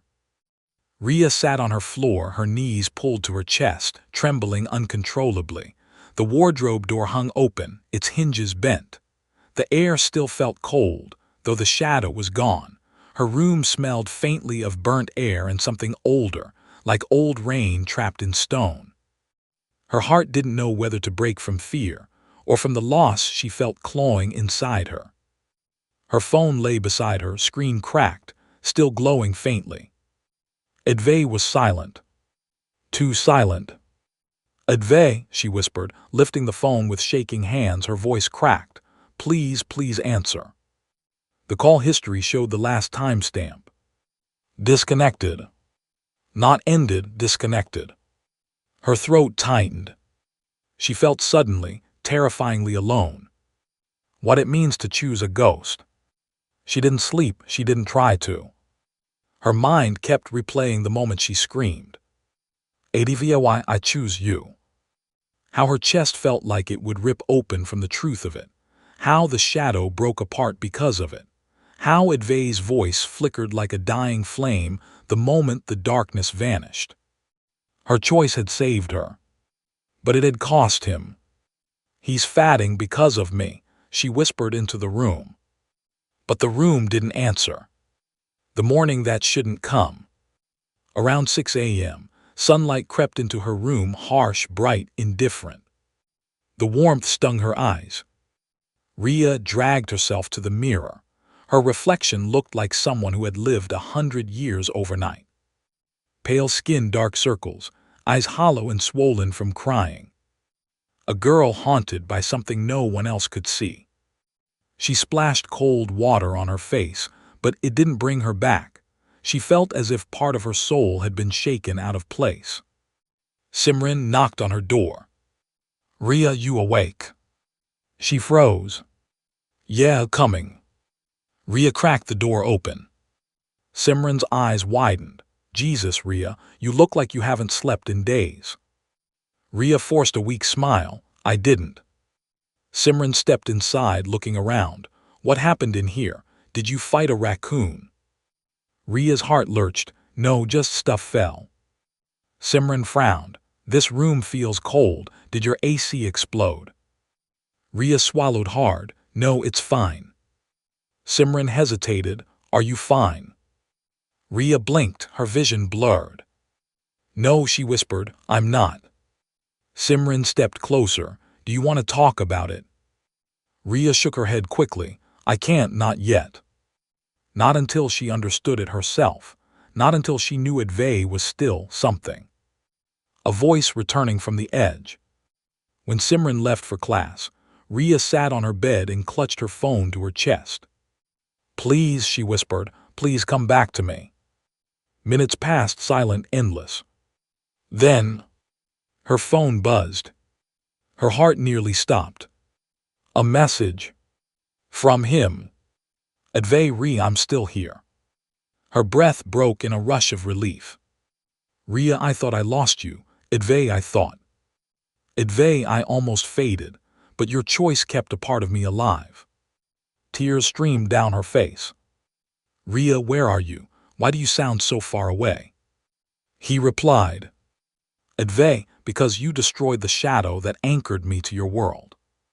Her stomach twisted. "Rhea, I didn't mean to hurt you." "Advay, you saved me. A soul isn't supposed to exist split in two. Now I'm whole again, but weak." Rhea pressed a hand to her mouth, muffling a sob. "How do I bring you back?" she whispered. His response came like wind scattering ashes. "Advay, find the place where I died. That's where the veil is thinnest. That's where I'll be waiting. The place death left behind."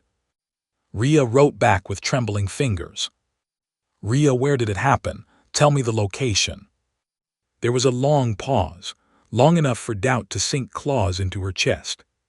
Then, "Advay, near the old flyover on Highway 14, the place no one visits after dark." Rhea's breath caught. She knew that place. Everyone did. A blind curve known for accidents. A guardrail that never got repaired. A stretch of road people whispered about, avoided, feared. The kind of place where the air still carried the memory of death. She typed, "Rhea, when do I go?" "Advay tonight." Her heart clenched painfully. "Why tonight?" The reply felt like frost forming on glass. "Advay, because I don't know how much longer I can stay." A promise she can't break. Rhea stood in the center of her ruined room, her heart pounding. Everything inside her screamed this was dangerous, mad, impossible. But something deeper, something older, whispered that fate had been leading them here from the start. She lifted the phone. "Advay," she whispered, voice trembling, "I'm coming for you." And from somewhere beyond the veil, he whispered back, "I knew you would." Chapter 15. The Road Back to the Dead. The weight of a promise. Rhea spent the entire day in a fog, not the kind caused by lack of sleep, but the kind that comes when you know something irreversible is about to happen. Every sound felt distant, every step felt heavy, every breath tasted like fear and fate intertwined. She packed a small bag. Not much. Her phone, a charger, a notebook, a scarf, and the courage that barely clung to her bones. Her hands trembled as she zipped it shut. She wasn't ready, but she had promised him, and promises to the dead carry their own gravity. An evening that doesn't feel like Earth. By evening, the sky had turned a bruised shade of violet, the kind that comes before a storm or a revelation. Simran knocked on her door. "Rhea, you're going somewhere." Rhea stiffened. She hadn't told anyone, she couldn't. "Just fresh air," she lied weakly. Simran folded her arms. "You've been acting strange for days, and now you want to wander outside alone after dark." Rhea swallowed hard. "I need space." Simran's expression softened with concern. "Please take care. Call me if you need anything." Rhea nodded. "Yeah, I will." But she wouldn't. This journey wasn't for the living. It was for him. The ride into the unknown. She called an auto and gave the driver the destination. Highway 14, near the old flyover. The driver froze. "You want to go there, at this hour?" Rhea forced her voice steady. "Yes." He hesitated. "I will take you to the last safe turn, but not beyond that." "That's fine," Rhea whispered. The auto rattled through the streets as the world outside grew darker, quieter, emptier. Streetlights flickered. Shadows stretched in unnatural ways. Even the wind felt wrong, colder than it should be. Her phone buzzed. A message from Advay. "Advay, you're coming." Rhea, "Yes, I'm on my way." Pause. "Advay, thank you." Her heart clenched. "Rhea, will I see you there? Like actually see you?" His reply came slowly. "Advay, if you cross the boundary, yes." She exhaled shakily. "Rhea, what boundary?"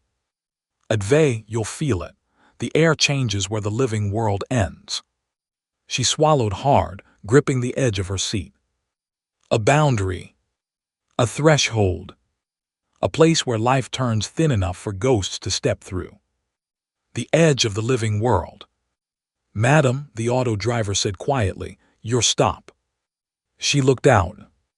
The road ahead was completely dark, no vehicles, no houses, no streetlights, only the faint silhouette of a broken flyover in the distance. The place felt abandoned by the world, but not empty. Rhea stepped out. The driver didn't bother waiting. He sped off the moment her feet touched the gravel. She breathed in the cold air and felt something shift. A faint hum, like a low vibration beneath the earth, a subtle pull on her chest. She knew instantly. She had reached the boundary. Walking into the past. Every step toward the flyover felt like walking back in time. Rhea clutched her bag tightly, the noises of the night amplified in her ears. Crickets, rustling leaves, the distant hum of traffic far away. And something else. A soft whisper in the wind. Rhea. She spun no one.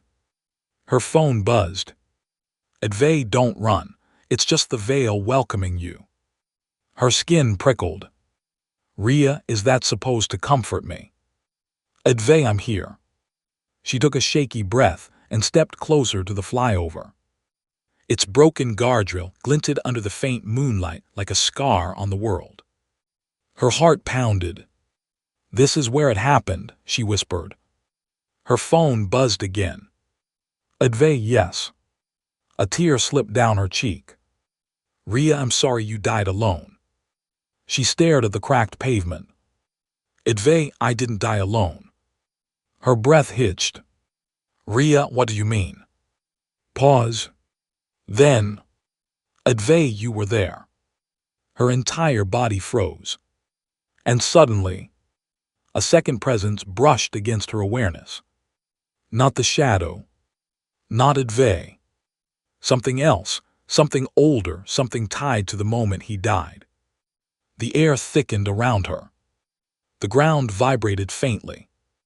And in the middle of the broken curve ahead, a faint figure stood. Half visible, half light, half memory. Her heart almost stopped. Advay, she whispered. Because even in that faint outline, she recognized him. He turned toward her and smiled. The dead boy appears. He looked exactly like he had in the dream. Gray hoodie, soft eyes, the same gentle sadness. But this time he wasn't a memory. He was here. His voice drifted across the cold air, warm and fragile. Rhea, you came. She sobbed, stepping forward. He held up a hand. Careful, the ground between us isn't steady. She froze. What does that mean? It means, he whispered, if you come too close, you might not go back. A chill rasped down her spine. Advay, she whispered through tears, why did I see the accident? Why did I remember being here? A soft, broken smile crossed his lips. Because you saved me once, and now it's my turn to save you. Chapter 16, where the dead remember more clearly than the living. The boy standing in the ruins of his death. The air around the flyover shimmered faintly, as if light itself had trouble holding together. The figure in the gray hoodie, Advay, stood between worlds. Not a ghost, not alive, something in between. Something held there by memory, regret, and her. Rhea took a hesitant step forward. He lifted a hand. Careful, he whispered. The place where I stand isn't meant for living feet. She froze, breath trembling. Her eyes traced the pavement, cracked, scorched, stained by time and tragedy. This was his last place, his final moment, the point where fate split him into light and shadow. Her heart squeezed painfully.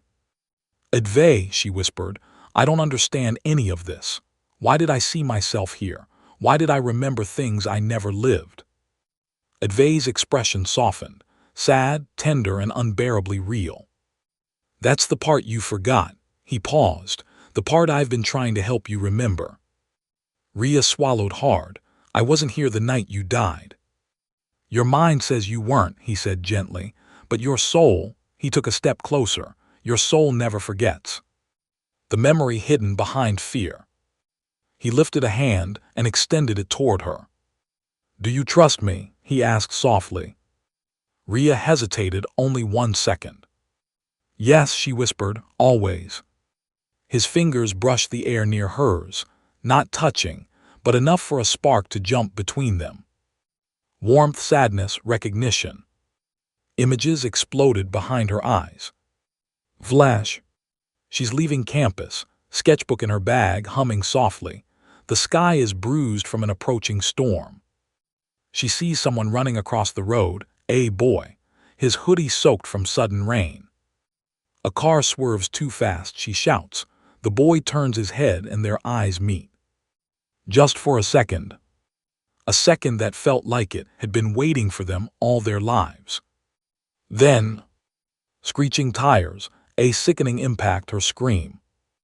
Flash. Rhea fell to her knees, gasping for air. No, she choked. No, why didn't I remember this? Why didn't I? Advay's voice was soft as a prayer. Because your mind couldn't bear it. She shook, sobbing. You died right in front of me. Advay knelt in front of her, though his knees didn't quite touch the ground. I didn't want that to be the first memory you carried of me, he said quietly. You smiled at me, she whispered, right before. Yes, he closed his eyes. I saw you, and I thought if I ever get another chance, I want that girl to know me. Rhea covered her mouth as another sob tore through her. That's why you found me, she whispered, why you kept coming back. His eyes met hers, dark, deep, shimmering with unspoken love. You were the last thing in my living world, he said, and the first thing in the world after. The unfinished bond. Rhea, he continued softly, you didn't just witness my death. You felt it, soul's imprint on the moments they can't escape. Her chest tightened. That's why the dreams felt real. That's why I felt you before I knew you. Advay nodded slowly. And that's why the shadow wanted you, he whispered. He believed you belonged to him because he died wanting you.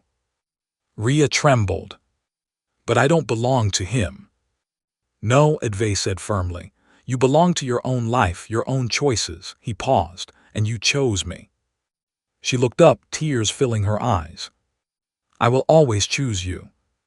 Advay's expression softened with something like grief, wrapped in longing. Be careful with those words, he whispered. They tie me to you, they give me form. He touched his chest. They give me strength where I shouldn't have any. Rhea's breath hitched. Is that bad? He looked at her painfully. It means I stay, but it also means you're getting pulled closer to where I exist. The pull between life and death. A sudden wind gusted across the flyover, cold enough to sting her skin. The world around them flickered. Rhea staggered. Advay, what's happening? He reached out instinctively, but his hand passed through a shimmer in the air.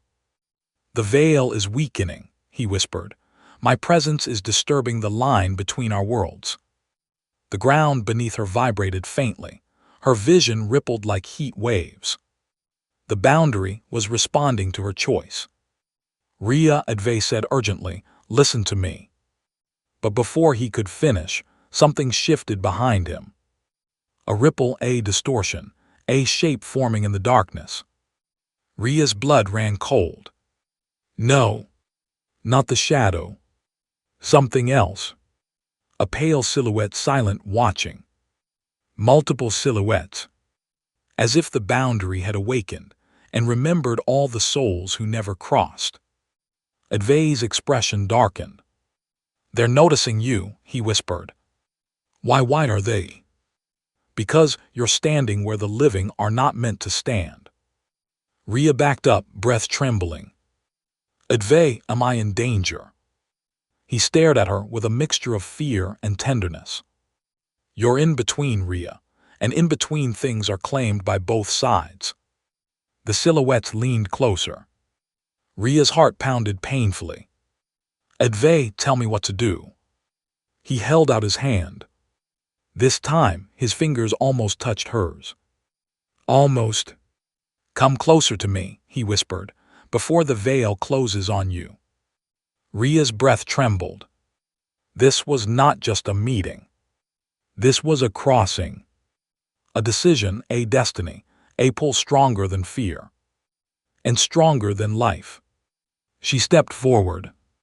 Toward him. Toward the boy she loved. Toward the place where worlds blurred. Toward everything she couldn't turn back from. Chapter 17. The Veil That Remembers. The step no living girl should take. Rhea took one step toward Advay. Just one. And the world reacted. The air thickened like syrup. The wind died entirely. The colors around her drained into muted grays. It felt like time itself inhaled sharply, as if the universe knew something irreversible was about to happen. Advay's eyes widened with a mixture of awe and fear. Rhea stopped. But it was too late. Her foot touched the boundary, an invisible line where warm air ended and something colder, older, and infinitely deeper began. A shiver shot up her spine. Not from chill, from recognition. As if some part of her soul had been waiting for this doorway her entire life. Advay, her voice cracked, I feel something like someone's touching me. He stepped closer, but he kept one foot in the world of the dead. That's the veil, he whispered. It knows when someone living tries to cross. Her breath trembled. What does it want from me? Advay's eyes softened with sorrow. Everything. The spirits that do not rest behind Advay, the pale silhouettes grew clearer. Men, women, children. Wearing clothes from years long gone, some transparent, some fading, some sharp enough to see their hollow eyes. Their mouths moved without sound, speaking words trapped behind worlds. Advay moved protectively in front of her. Don't look at them, he whispered harshly. Why, she whispered. Because the moment you see them, they can see you back. But Rhea's eyes had already met theirs. And suddenly, a dozen heads snapped toward her, as if pulled by a single thread. Their hollow eyes widened. Some in recognition, some in hunger, some in longing. Her breath hitched painfully. Advay, she whispered, stepping backward. He grabbed her wrist, or tried to. His fingers passed through her skin like a warm breeze, not solid enough to protect her. Fear carved into his face. They're noticing you too fast, he said, voice shaking. This shouldn't be happening. Rhea's voice quivered. Why are they looking at me like that? Because you're alive, he whispered, and the boundary doesn't get many visitors who still have breath in their lungs. The veil pulls back, the silhouettes drifted closer, gliding without footsteps, moving as if the world around them bent to their will. One, a woman in a torn sari, lifted a hand toward Rhea. Her fingers were translucent, shimmering like smoke. Rhea gasped and stumbled backward.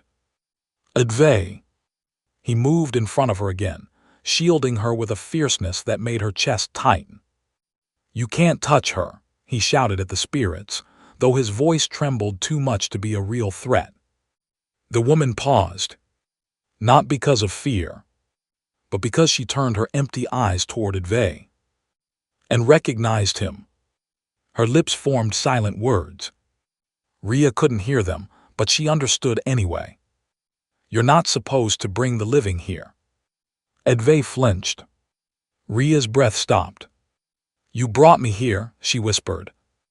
Advay looked away. I didn't mean to, he murmured. I only wanted you to remember.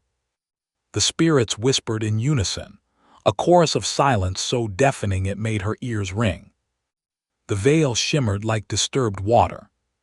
Something ancient stirred beneath it. The cost of crossing worlds. Rhea grabbed Advay's sleeve, her fingers passing faintly through cloth that wasn't meant to exist. Advay, what happens if I cross fully? His expression crumpled. You become like me. Her breath halted. Like you, she whispered, voice cracking.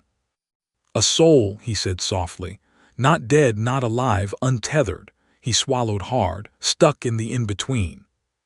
Her heart tightened painfully. But I don't want to lose you, she whispered. But I don't want to steal you from your life, he whispered back. He stepped closer. For a moment their faces were inches apart.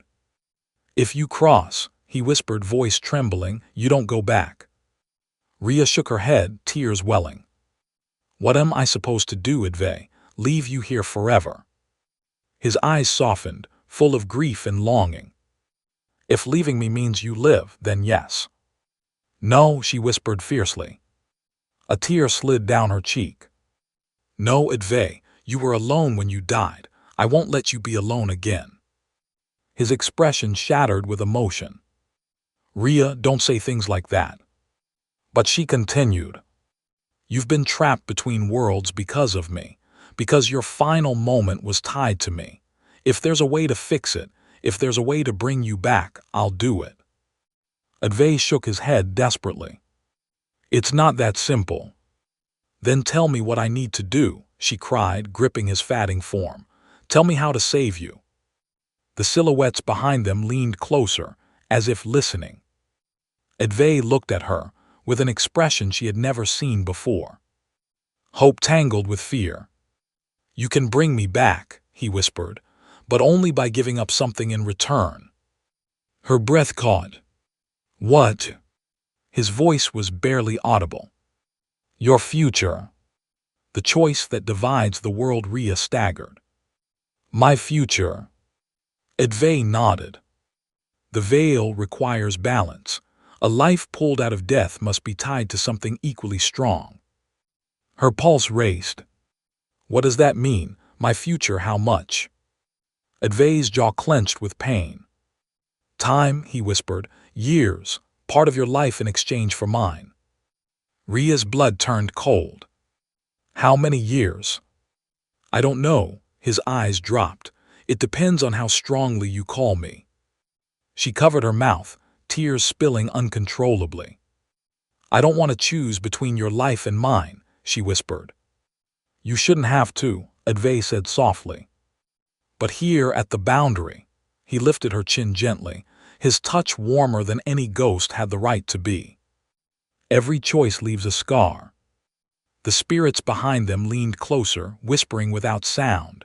The veil pulsed, the world dimmed. Rhea trembled. Advay, what do I do?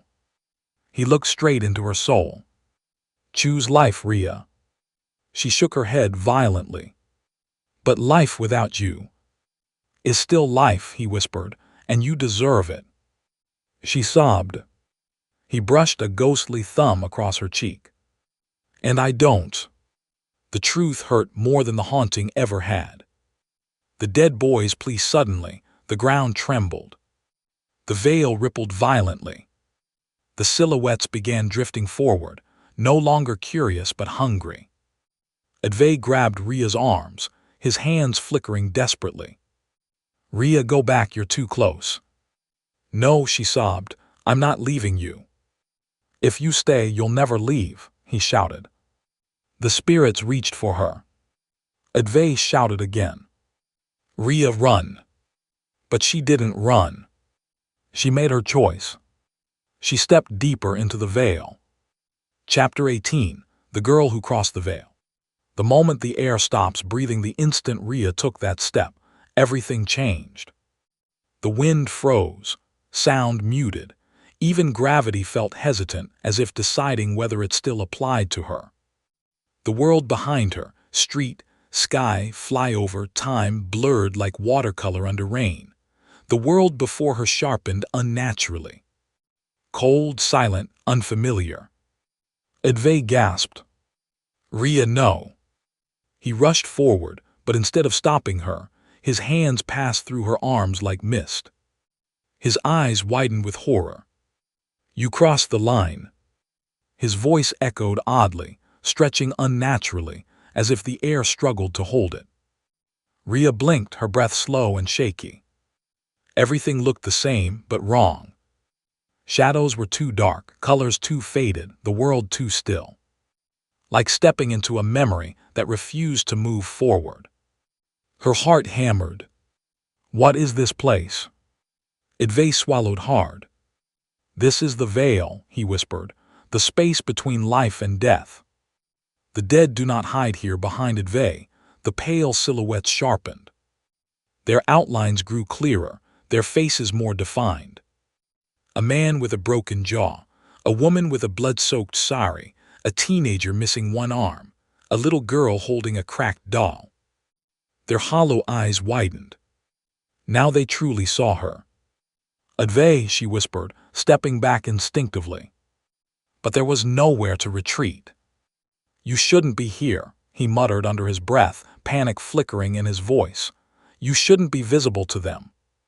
The spirits drifted closer, not walking, sliding, hovering. Their movements were jerky, like puppets controlled by invisible strings. Rhea's breath turned ice cold. Are they dangerous? Advay hesitated. Not all, he whispered, but some haven't accepted their death. A chill crawled up her spine. What does that mean? Advay's eyes darkened. It means they're stuck, bound by regret, rage, longing, he swallowed, and when they see something alive. He didn't finish the sentence. He didn't have to. The closest spirit, the woman in the torn sari, reached toward Rhea. Rhea flinched. Advay moved between them, shouting, "No, she's not yours." The spirit recoiled, hissing silently, but others drifted forward. Rhea's heart pounded. Advay, what do they want from me? He turned, face stricken with fear. Some want warmth, some want memories, some want a way back. Rhea's blood ran cold. And I'm a way back. You're alive, he whispered. That's all they see. The veil begins to claim her, a sudden cold sliced across her skin, like invisible fingers brushing her cheek. Rhea gasped. Advay. He grabbed her shoulders, or tried to, his hands flickering between solid and fatting. You need to breathe slow, stay conscious. Why, what's happening? You're merging, he whispered urgently. The veil is absorbing you. Her stomach twisted. What does that mean? If you lose your sense of self. His voice broke. You'll forget you were ever alive. Rhea's breath vanished. I'll what? You'll become like them, he choked out. A spirit, an echo trapped here forever. Rhea trembled violently. Advay, why didn't you tell me sooner? His eyes were pained. Because I never thought you'd choose me over your life. Her throat tightened painfully. I didn't choose death, she whispered. I chose you. Advay's expression shattered. Rhea, don't say that. A spirit speaks suddenly, a voice, soft, trembling, impossibly close, echoed beside her ear. Little one. Rhea froze. That was Advay. She turned slowly. The little girl with the cracked doll stood inches away, staring up at her with hollow eyes. The girl tilted her head. You don't belong here. Rhea swallowed hard, voice barely a whisper. I know. The girl's broken lips curved faintly. But you want to. Rhea's skin prickled with something colder than fear. Advay yanked Rhea behind him. Stay away from her. The little girl blinked, unfazed. She came for him, she said softly, pointing at Advay, but she won't leave because of herself. Rhea felt her heart stop. What do you mean? The girl smiled, a haunting, knowing smile. She has grief inside her, a hole shaped like a boy she never forgot. Rhea's knees weakened. Advay froze. How do you know that? He whispered. The girl pointed at Rhea's chest. Because her heart is still open. The spirits leaned closer, drawn to her like moths to flame. Advay grabbed Rhea's hand, and this time he actually held her. The veil made him almost solid. Rhea, he whispered urgently, we have to go now. But Rhea didn't move. She was staring at the little girl. How do I bring him back? She whispered. Tell me how. The girl blinked slowly. You can't bring back the dead, she said softly, but you can trade. Rhea's breath trembled. Advay's grip tightened painfully. No, Rhea, don't listen to her. But the girl's hollow eyes didn't leave Rhea. The veil takes what it's owed, she whispered, one life for another. Rhea felt the world tilt. Advay shook his head violently, panic breaking through his voice. Rhea, no, I won't let you give your life for mine. But the little girl leaned closer, whispering. It doesn't need your life, she raised a translucent hand. It needs your future. Rhea gasped. Advay went pale. No, he breathed. No, Rhea, don't even think it. The spirits whispered in unison, a chilling, ancient chorus. Trade the years ahead for the boy behind. Rhea trembled. Her entire world narrowed to that impossible choice. Advay's voice broke, raw and desperate. Rhea, please, don't save me at the cost of you. But she lifted her eyes to his. Filled with love. Filled with resolve. Filled with the kind of heartbreak that only destiny can carve. I won't lose you again, she whispered. And with that, Rhea stepped deeper into the veil. Chapter 19. The bargain no heart should make. The veil watches. The spirits formed a slow circle around Rhea, their pale, hollow eyes glowing faintly with something between hunger and sorrow. Advay stood in front of her, one arm shielding her, even though he was barely solid. Rhea, he whispered urgently, stay behind me. Her voice trembled. They said I can trade my future. Advay whirled toward her, eyes blazing with fear. No, you are not giving them anything. Not your time, not your years, not your life. But the spirits whispered. Everything must be balanced. A soul returned must be paid. The veil keeps what it takes. Rhea swallowed hard, her legs shaking. What does it want from me?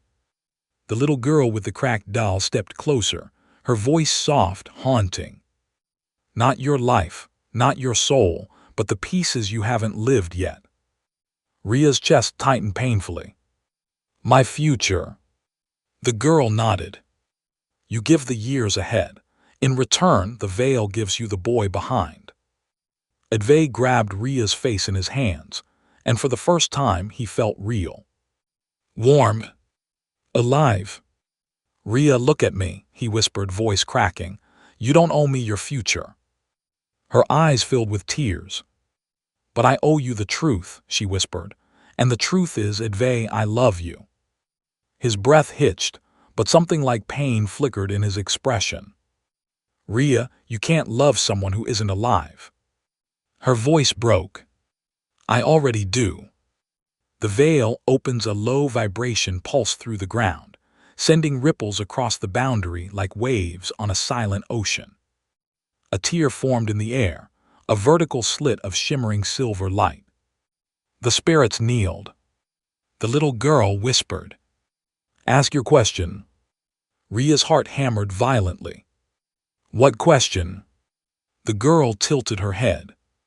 You're here to make a trade, but the veil will not bargain unless you understand what you are giving away. Rhea's throat tightened. What happens to me if I give up my future? The shadows behind the spirits deepened, swirling like ink.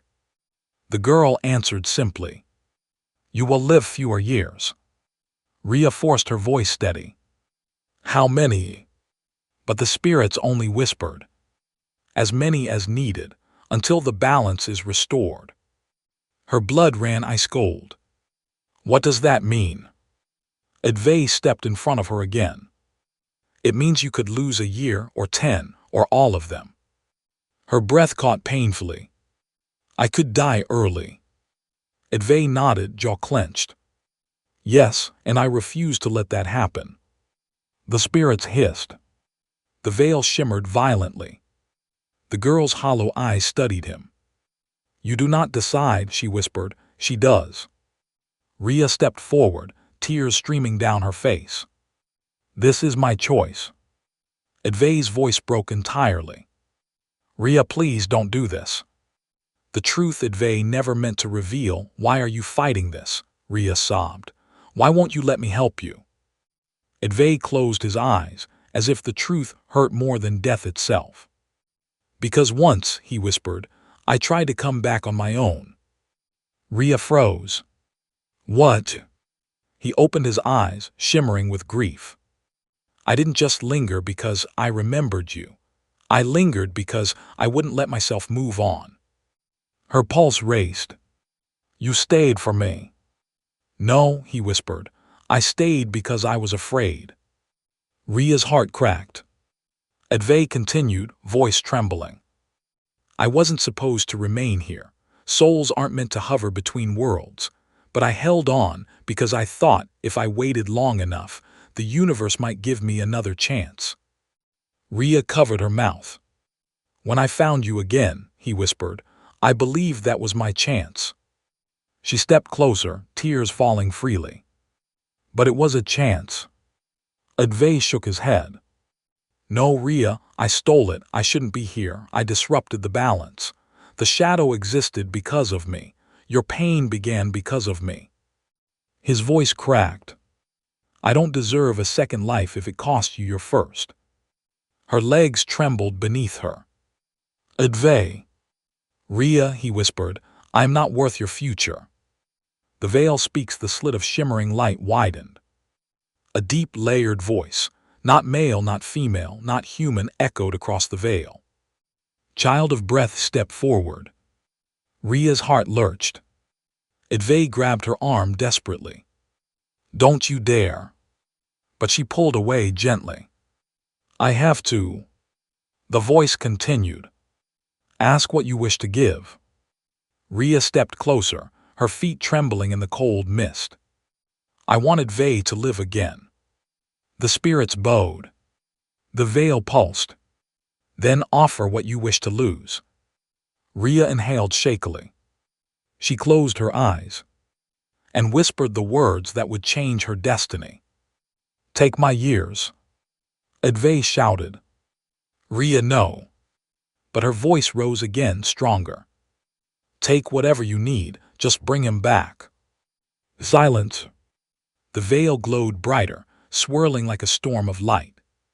The spirits whispered in awe. The ground beneath her feet softened, turning into mist. Advay reached for her.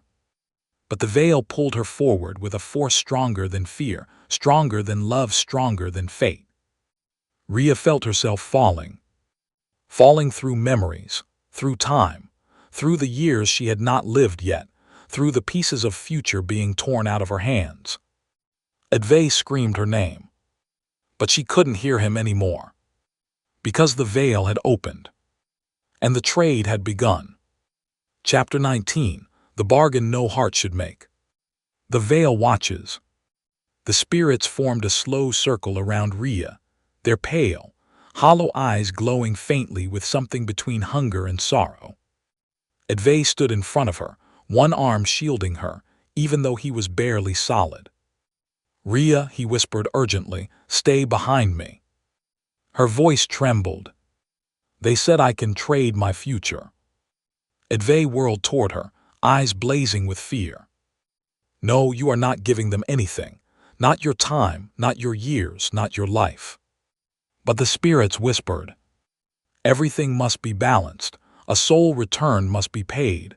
The veil keeps what it takes." Rhea swallowed hard, her legs shaking. "What does it want from me?" The little girl with the cracked doll stepped closer, her voice soft, haunting.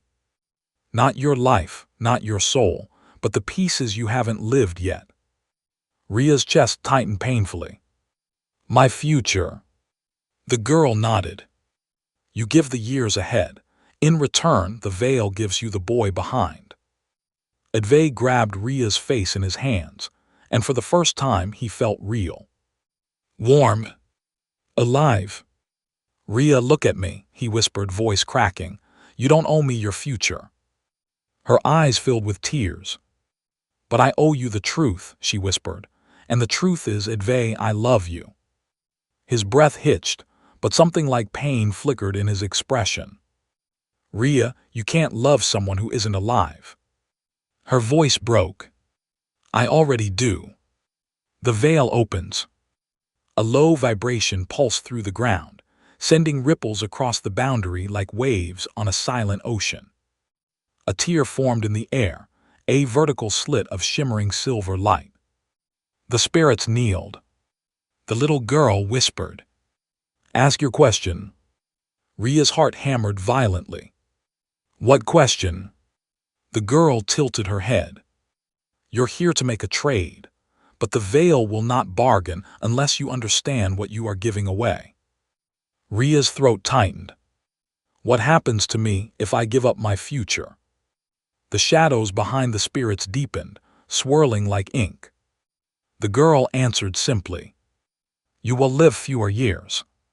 Rhea forced her voice steady. "How many?" But the spirits only whispered, "As many as needed, until the balance is restored." Her blood ran ice cold. "What does that mean?" Advay stepped in front of her again. "It means you could lose a year or 10 or all of them." Her breath caught painfully. "I could die early." Advay nodded, jaw clenched. "Yes, and I refuse to let that happen." The spirits hissed. The veil shimmered violently. The girl's hollow eyes studied him. "You do not decide," she whispered. "She does." Rhea stepped forward, tears streaming down her face. "This is my choice." Advay's voice broke entirely. "Rhea, please don't do this." The truth Advay never meant to reveal. "Why are you fighting this?" Rhea sobbed. "Why won't you let me help you?" Advay closed his eyes, as if the truth hurt more than death itself. "Because once," he whispered, "I tried to come back on my own." Rhea froze. "What?" He opened his eyes, shimmering with grief. "I didn't just linger because I remembered you. I lingered because I wouldn't let myself move on." Her pulse raced. "You stayed for me." "No," he whispered. "I stayed because I was afraid." Rhea's heart cracked. Advay continued, voice trembling. "I wasn't supposed to remain here. Souls aren't meant to hover between worlds. But I held on because I thought if I waited long enough, the universe might give me another chance." Rhea covered her mouth. "When I found you again," he whispered, "I believed that was my chance." She stepped closer, tears falling freely. "But it was a chance." Advay shook his head. "No, Rhea, I stole it. I shouldn't be here. I disrupted the balance. The shadow existed because of me. Your pain began because of me." His voice cracked. "I don't deserve a second life if it cost you your first." Her legs trembled beneath her. "Advay." "Rhea," he whispered, "I am not worth your future." The veil speaks. The slit of shimmering light widened. A deep, layered voice, not male, not female, not human, echoed across the veil. Child of breath, step forward. Rhea's heart lurched. Advay grabbed her arm desperately. "Don't you dare." But she pulled away gently. "I have to." The voice continued. "Ask what you wish to give." Rhea stepped closer, her feet trembling in the cold mist. "I want Advay to live again." The spirits bowed. The veil pulsed. "Then offer what you wish to lose." Rhea inhaled shakily. She closed her eyes and whispered the words that would change her destiny. "Take my years." Advay shouted. "Rhea, no." But her voice rose again, stronger. "Take whatever you need, just bring him back." Silence. The veil glowed brighter, swirling like a storm of light. The spirits whispered in awe. The ground beneath her feet softened, turning into mist. Advay reached for her. But the veil pulled her forward with a force stronger than fear, stronger than love, stronger than fate. Rhea felt herself falling. Falling through memories, through time, through the years she had not lived yet, through the pieces of future being torn out of her hands. Advay screamed her name. But she couldn't hear him anymore. Because the veil had opened. And the trade had begun. Chapter 20. The girl who gave her future to the dead. The moment the veil takes hold. Rhea didn't feel her feet leave the ground. She didn't feel herself fall. She felt herself unravel. Like threads being pulled from a fabric. Like pages being torn from a book she hadn't finished writing. The veil dragged her in with a force that felt alive, ancient, hungry, and impossibly cold. Behind her, she could faintly hear Advay's voice. "Rhea, Rhea, no." But he sounded far away, like someone shouting from behind a closed door at the end of a long hallway. The world dissolved, and she fell, falling through the years she never lived. The fall wasn't physical. It was temporal. Pieces of her future flashed around her like cracked mirrors, suspended in the dark. She saw herself at 25, laughing at a birthday cake she'd never tasted. She saw herself at 30, holding a job offer letter with shaking excitement. At 40, resting on a balcony watching rain with someone she'd never meet. At 60, with gentle lines around her eyes, smiling at a life she'd never have. Every time her hand brushed a fragment, it shattered into silver dust, erased, taken, claimed. The veil whispered with 1,000 quiet voices. Balance must be kept, one life for another, time for time. Rhea sobbed soundlessly as another year shattered beside her, and another, and another. "Please," she whispered, voice barely holding, "leave me something." The veil responded, "We take what we need." And it continued taking. The moment the fall stops, the sense of descent ended abruptly. Rhea landed not on ground, not on air, but on memory. A flat surface woven from Advay's life. A schoolyard, a bicycle, a hospital corridor, a cracked phone screen, a half-finished sketch, a glimpse of his mother crying over tea. The moment he first saw Rhea before the accident, the moment she saw him back. All of it layered under her feet like a living mosaic. Her knees buckled. "Advay," she whispered, "where are you?" The veil shifted, and she felt rather than heard his presence. Behind her, the boy emerging from the impossible. She turned. Advay stood a few steps away, clearer than she had ever seen him. More solid, more alive, more here. His gray hoodie was whole, his eyes warm, his breath visible. He looked almost normal. Almost. His body flickered at the edges, like a candle flame in slow motion. But when he saw her, his entire form steadied. "Rhea," he breathed, stepping forward, voice thick with disbelief, "you came all the way in." She let out a sob that tore through the silence. "I didn't want to forget you." He reached for her hand. This time he held it. Warm, solid, real. Her breath caught. "You're real," she whispered. Advay swallowed hard. "You gave years for me. I can stand here because of that. I can feel you because of that." His thumb brushed the back of her hand. A real touch, a living sensation. She broke. "Was it worth it?" she cried. "Tell me this wasn't a mistake." Advay cupped her face in his palms, hands trembling but solid. "Nothing about you could ever be a mistake." She leaned into him, sobbing softly. But the veil shifted again. As if reminding them, the price had not been paid fully. The truth the veil finally reveals. The mosaic under their feet ripple shifted, rearranging into a new set of images. Not memories. Consequences. Rhea saw flashes. A calendar missing years. A hospital monitor flatlining far earlier than it should. Simran crying in a hallway. A future where her hair never turned gray. Her breath hitched. "How many years did it take?" she whispered. Advay's jaw clenched. "I don't know," he said, but the veil took only what it needed. The veil corrected him, voices echoing around them. "Not what we needed, what you asked, life for life." Rhea shook. "Advay, does that mean I?" He grabbed her face, forcing her to meet his eyes. "Whatever you lost, I will spend the rest of my existence giving back." She trembled. "What if I don't have a long life, Advay?" He brushed his forehead against hers.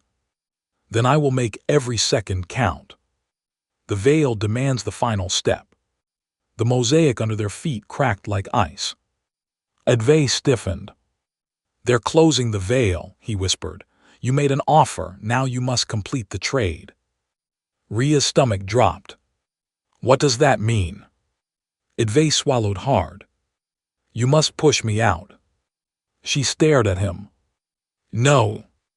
"It's the only way," he said. "You traded your time, now you must give me life." "How?" she whispered, trembling. "By letting me go." She shook violently. "No, no, I just got you back." "You got me here," he said softly, "but to bring me back, you must leave me." Her voice cracked open. "I can't lose you again." His hands tightened around hers. "You won't," he smiled through the pain. "You'll find me on the other side, alive." Her tears fell fast and hot. "Will you remember me?" He wiped her cheek with his thumb. "I never stopped." The veil pulsed. "Choose." Rhea looked at him, her boy, her ghost, her miracle. Advay whispered, "Rhea, send me back to life." Her heart split in two. But this time, she knew what to do. She leaned forward and kissed him. It felt like light, like memory, like breath-filling lungs that had been empty for too long. And as she kissed him, Advay's form shattered into blinding white light. A heartbeat returned to the world. Not hers. His. The veil screamed, collapsing, and Rhea felt herself thrown backward, tumbling out of the realm between worlds. Falling, falling, falling, back into life. Chapter 21. The World After the Veil. The first breath back. Rhea hit the ground hard. Air rushed back into her lungs in a single violent gasp, like she was drowning, and the world had just punched breath into her chest. Her vision blurred, colors swirled, the sky spun. She was lying on cold asphalt. The flyover's broken guardrail loomed above her. The night sky stretched endlessly overhead. She was back. The veil had thrown her out with the force of a closing door. Her body trembled, her lungs burning as she forced herself upright. "Advay," she whispered, looking around wildly. "Advay, where?" But there was no sign of him. No flicker of spirit, no shimmer of light, no familiar presence. Just silence. Just emptiness. Just the sound of her own heartbeat, faster than it had ever been, weaker than it should have been. She pressed a hand to her chest. Her pulse fluttered. Like something was missing. Her future, her years, her time. She sucked in a shaky breath and tried to stand.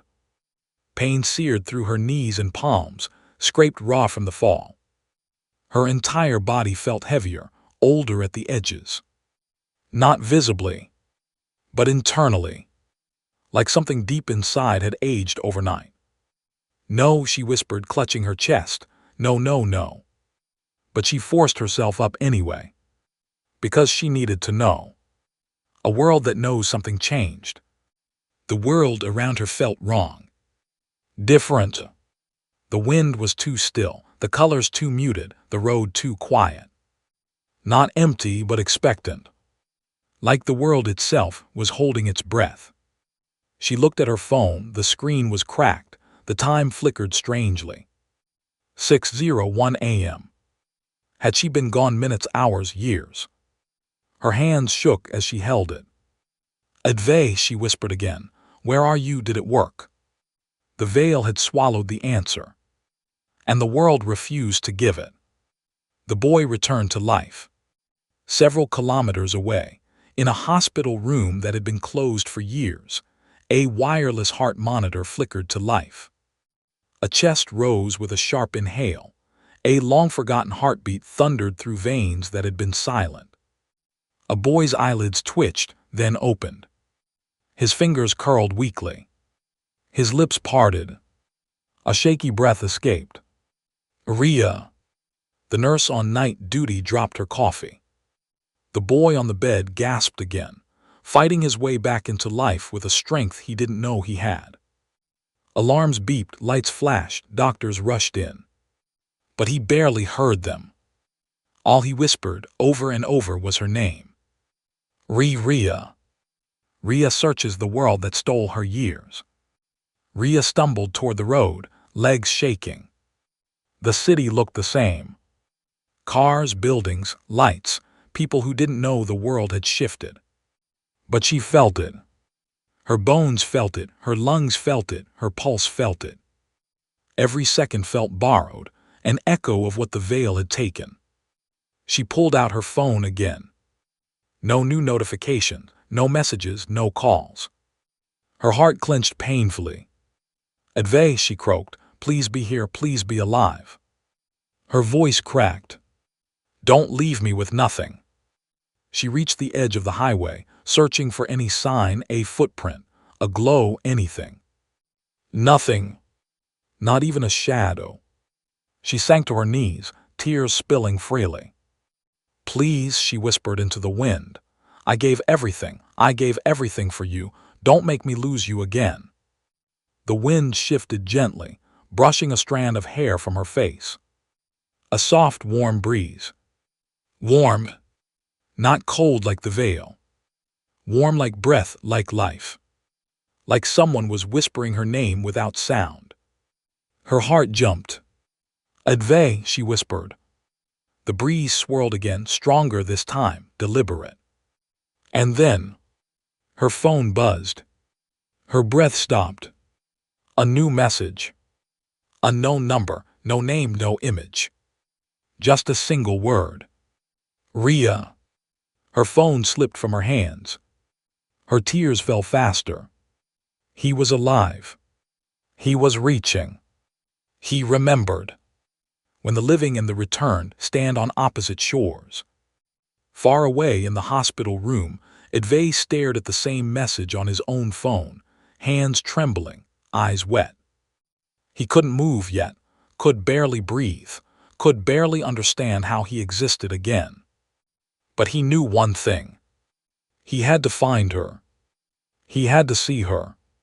He had to make sure she was okay. Because the veil had taken something from her. He felt it. A tug in his chest, like someone had carved a decade out of his future and stitched it into his bones. He touched his heart. It beat. Alive. Real. Impossible. He whispered again, voice ragged. "Rhea, I'm coming back to you."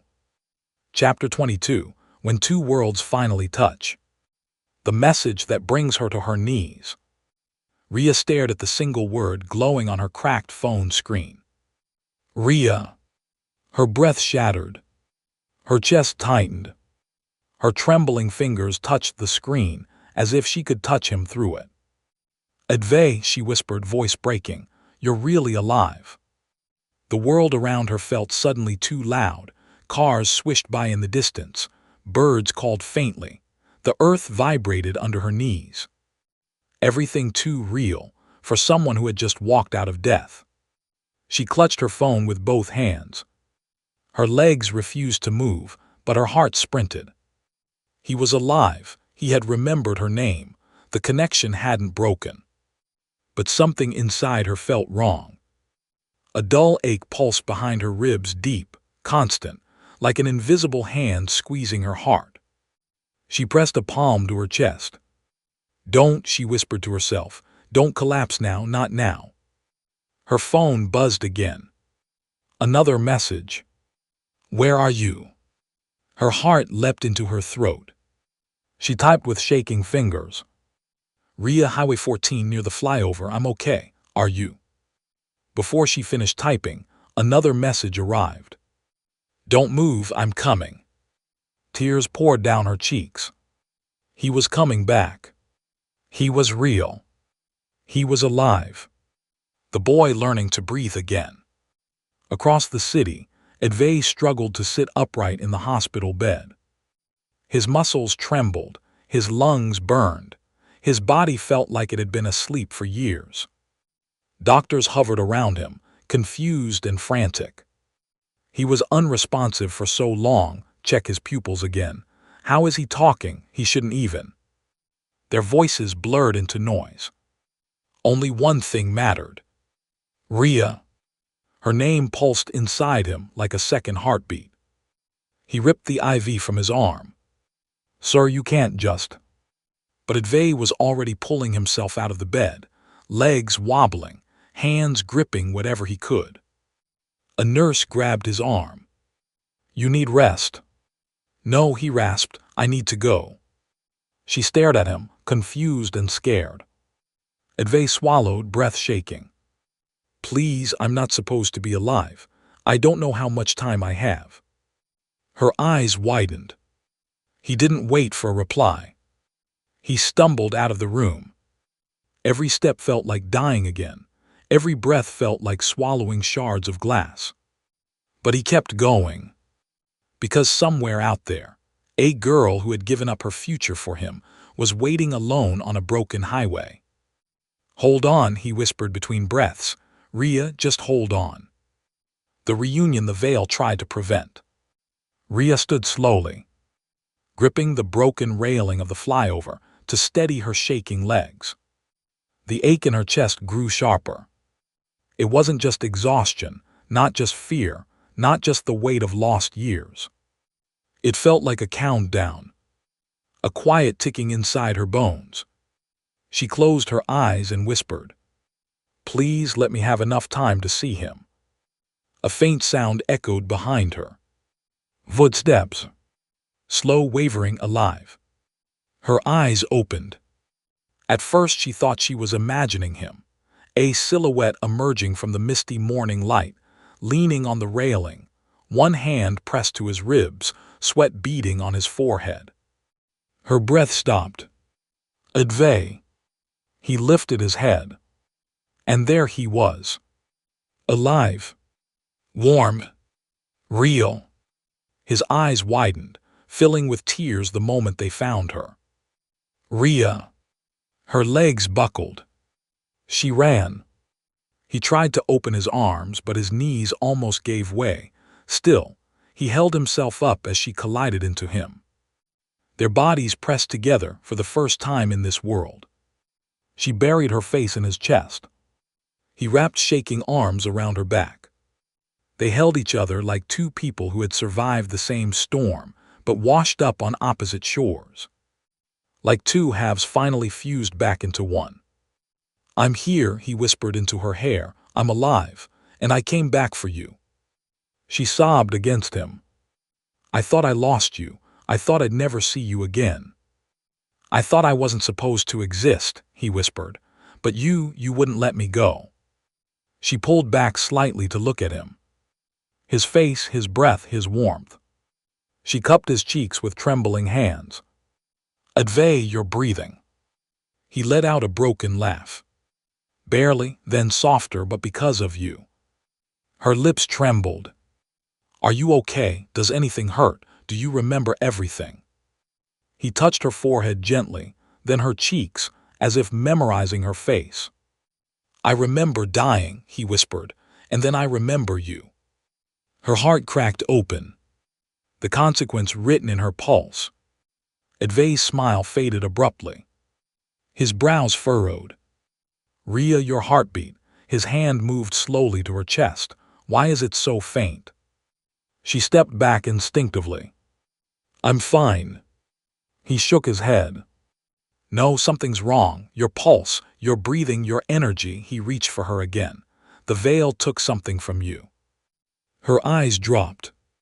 Silence. Wind. Stillness. Then she whispered. It took years. His entire body went cold. How many? She shook her head. I don't know. His hands trembled as he held her again, voice breaking. Rhea, you gave up your future for me. No, she looked up at him, eyes full of something fierce and fragile. I gave up the years I didn't need to be with you and the ones I do. He closed his eyes, pain cracking across his face. Rhea, what have you done? She touched his cheek gently. What I had to. He leaned his forehead against hers, voice soft and shattered. I will not let you die early. I won't let you pay alone. You're alive, she whispered. That's enough. No, he murmured, it's not. He held her face again. I'm going to find a way to give those years back. She shook her head. Advay. I mean it, he whispered. The veil took time from you, but it gave life to me. He paused, eyes burning with new resolve. And I swear, Rhea, I will spend that life giving yours back. Their foreheads stayed pressed together. 2 breaths, 1 heartbeat. Alive together, but not without a price. Not without a promise. Chapter 23. The living don't return without shadows. Leaving the highway behind. Advay held Rhea as if she would disappear if he loosened his grip. His breath was soft, uneven, still adjusting to the rhythm of being human again. Rhea rested her forehead against his chest. She could hear his heartbeat, a real one, steady, warm. Alive.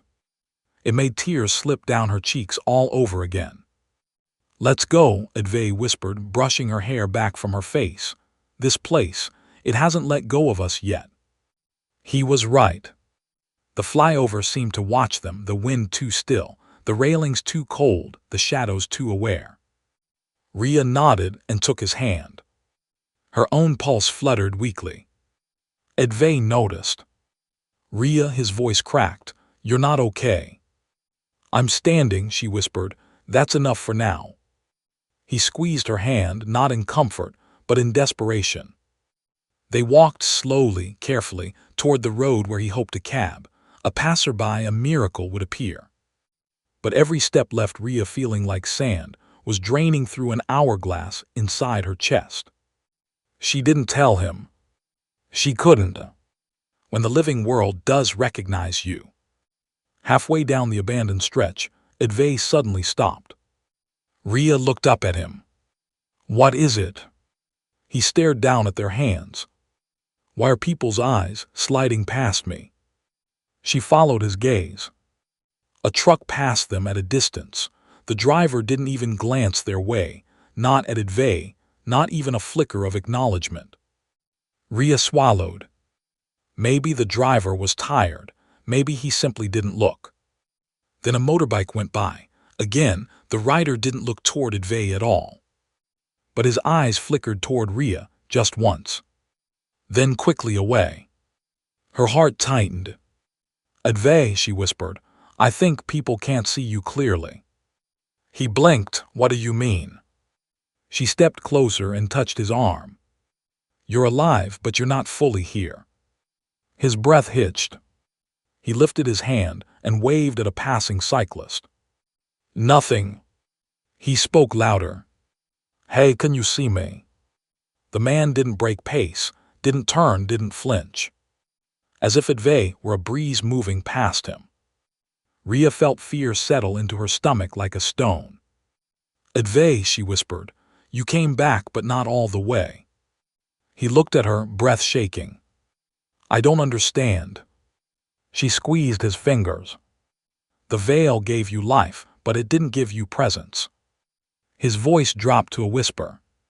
So I'm alive but invisible. Not to me, she said fiercely, never to me. He cupped her face, eyes soft and aching. You're the only one I came back for. The stranger on the road. Before Rhea could answer, a faint sound echoed behind them. Footsteps. Slow, measured, approaching. Rhea turned. A man stood a few meters away, tall, wearing a faded brown coat, hair disheveled, eyes sharp. He wasn't a spirit. He wasn't a passerby. He was staring directly at Advay. Rhea's breath caught. Advay, she whispered without looking away from the man. He can see you. Advay stiffened. The man stepped closer. His gaze didn't drift, didn't falter, didn't blur like the others. He looked at Advay like someone seeing a miracle or a threat. Rhea stepped protectively in front of Advay. Who are you? She asked, voice trembling. The man tilted his head. You shouldn't have come back, he said calmly. Advay froze. Rhea's blood went cold. What do you mean? She demanded. The man's eyes softened with something like pity or understanding. When the veil releases one soul, he said quietly, another must take its place. Rhea's heart stopped. Advay clenched his fists. No, he whispered, no. She traded her years, she paid the price. The stranger's expression didn't change. You paid the price for life, he said, but not for belonging. Advay's breath shook. Rhea whispered, "Who are you?" The man stepped closer, and the air grew colder. "I'm someone," he said softly, "who crossed the veil once." Advay stiffened. Rhea's eyes widened. "You mean?" "Yes," the man replied. "I died once and came back." The wind stilled. He continued, "And I'm here to warn you." Rhea's heart pounded painfully. "Warn us about what?" The man's eyes met Advay's. "When the veil gives life," he said slowly, "it always comes to take something back." Rhea felt the world tilt beneath her feet. Advay's jaw clenched. "What does it want?" he whispered. The man looked at Rhea and said the words that shattered everything. "Her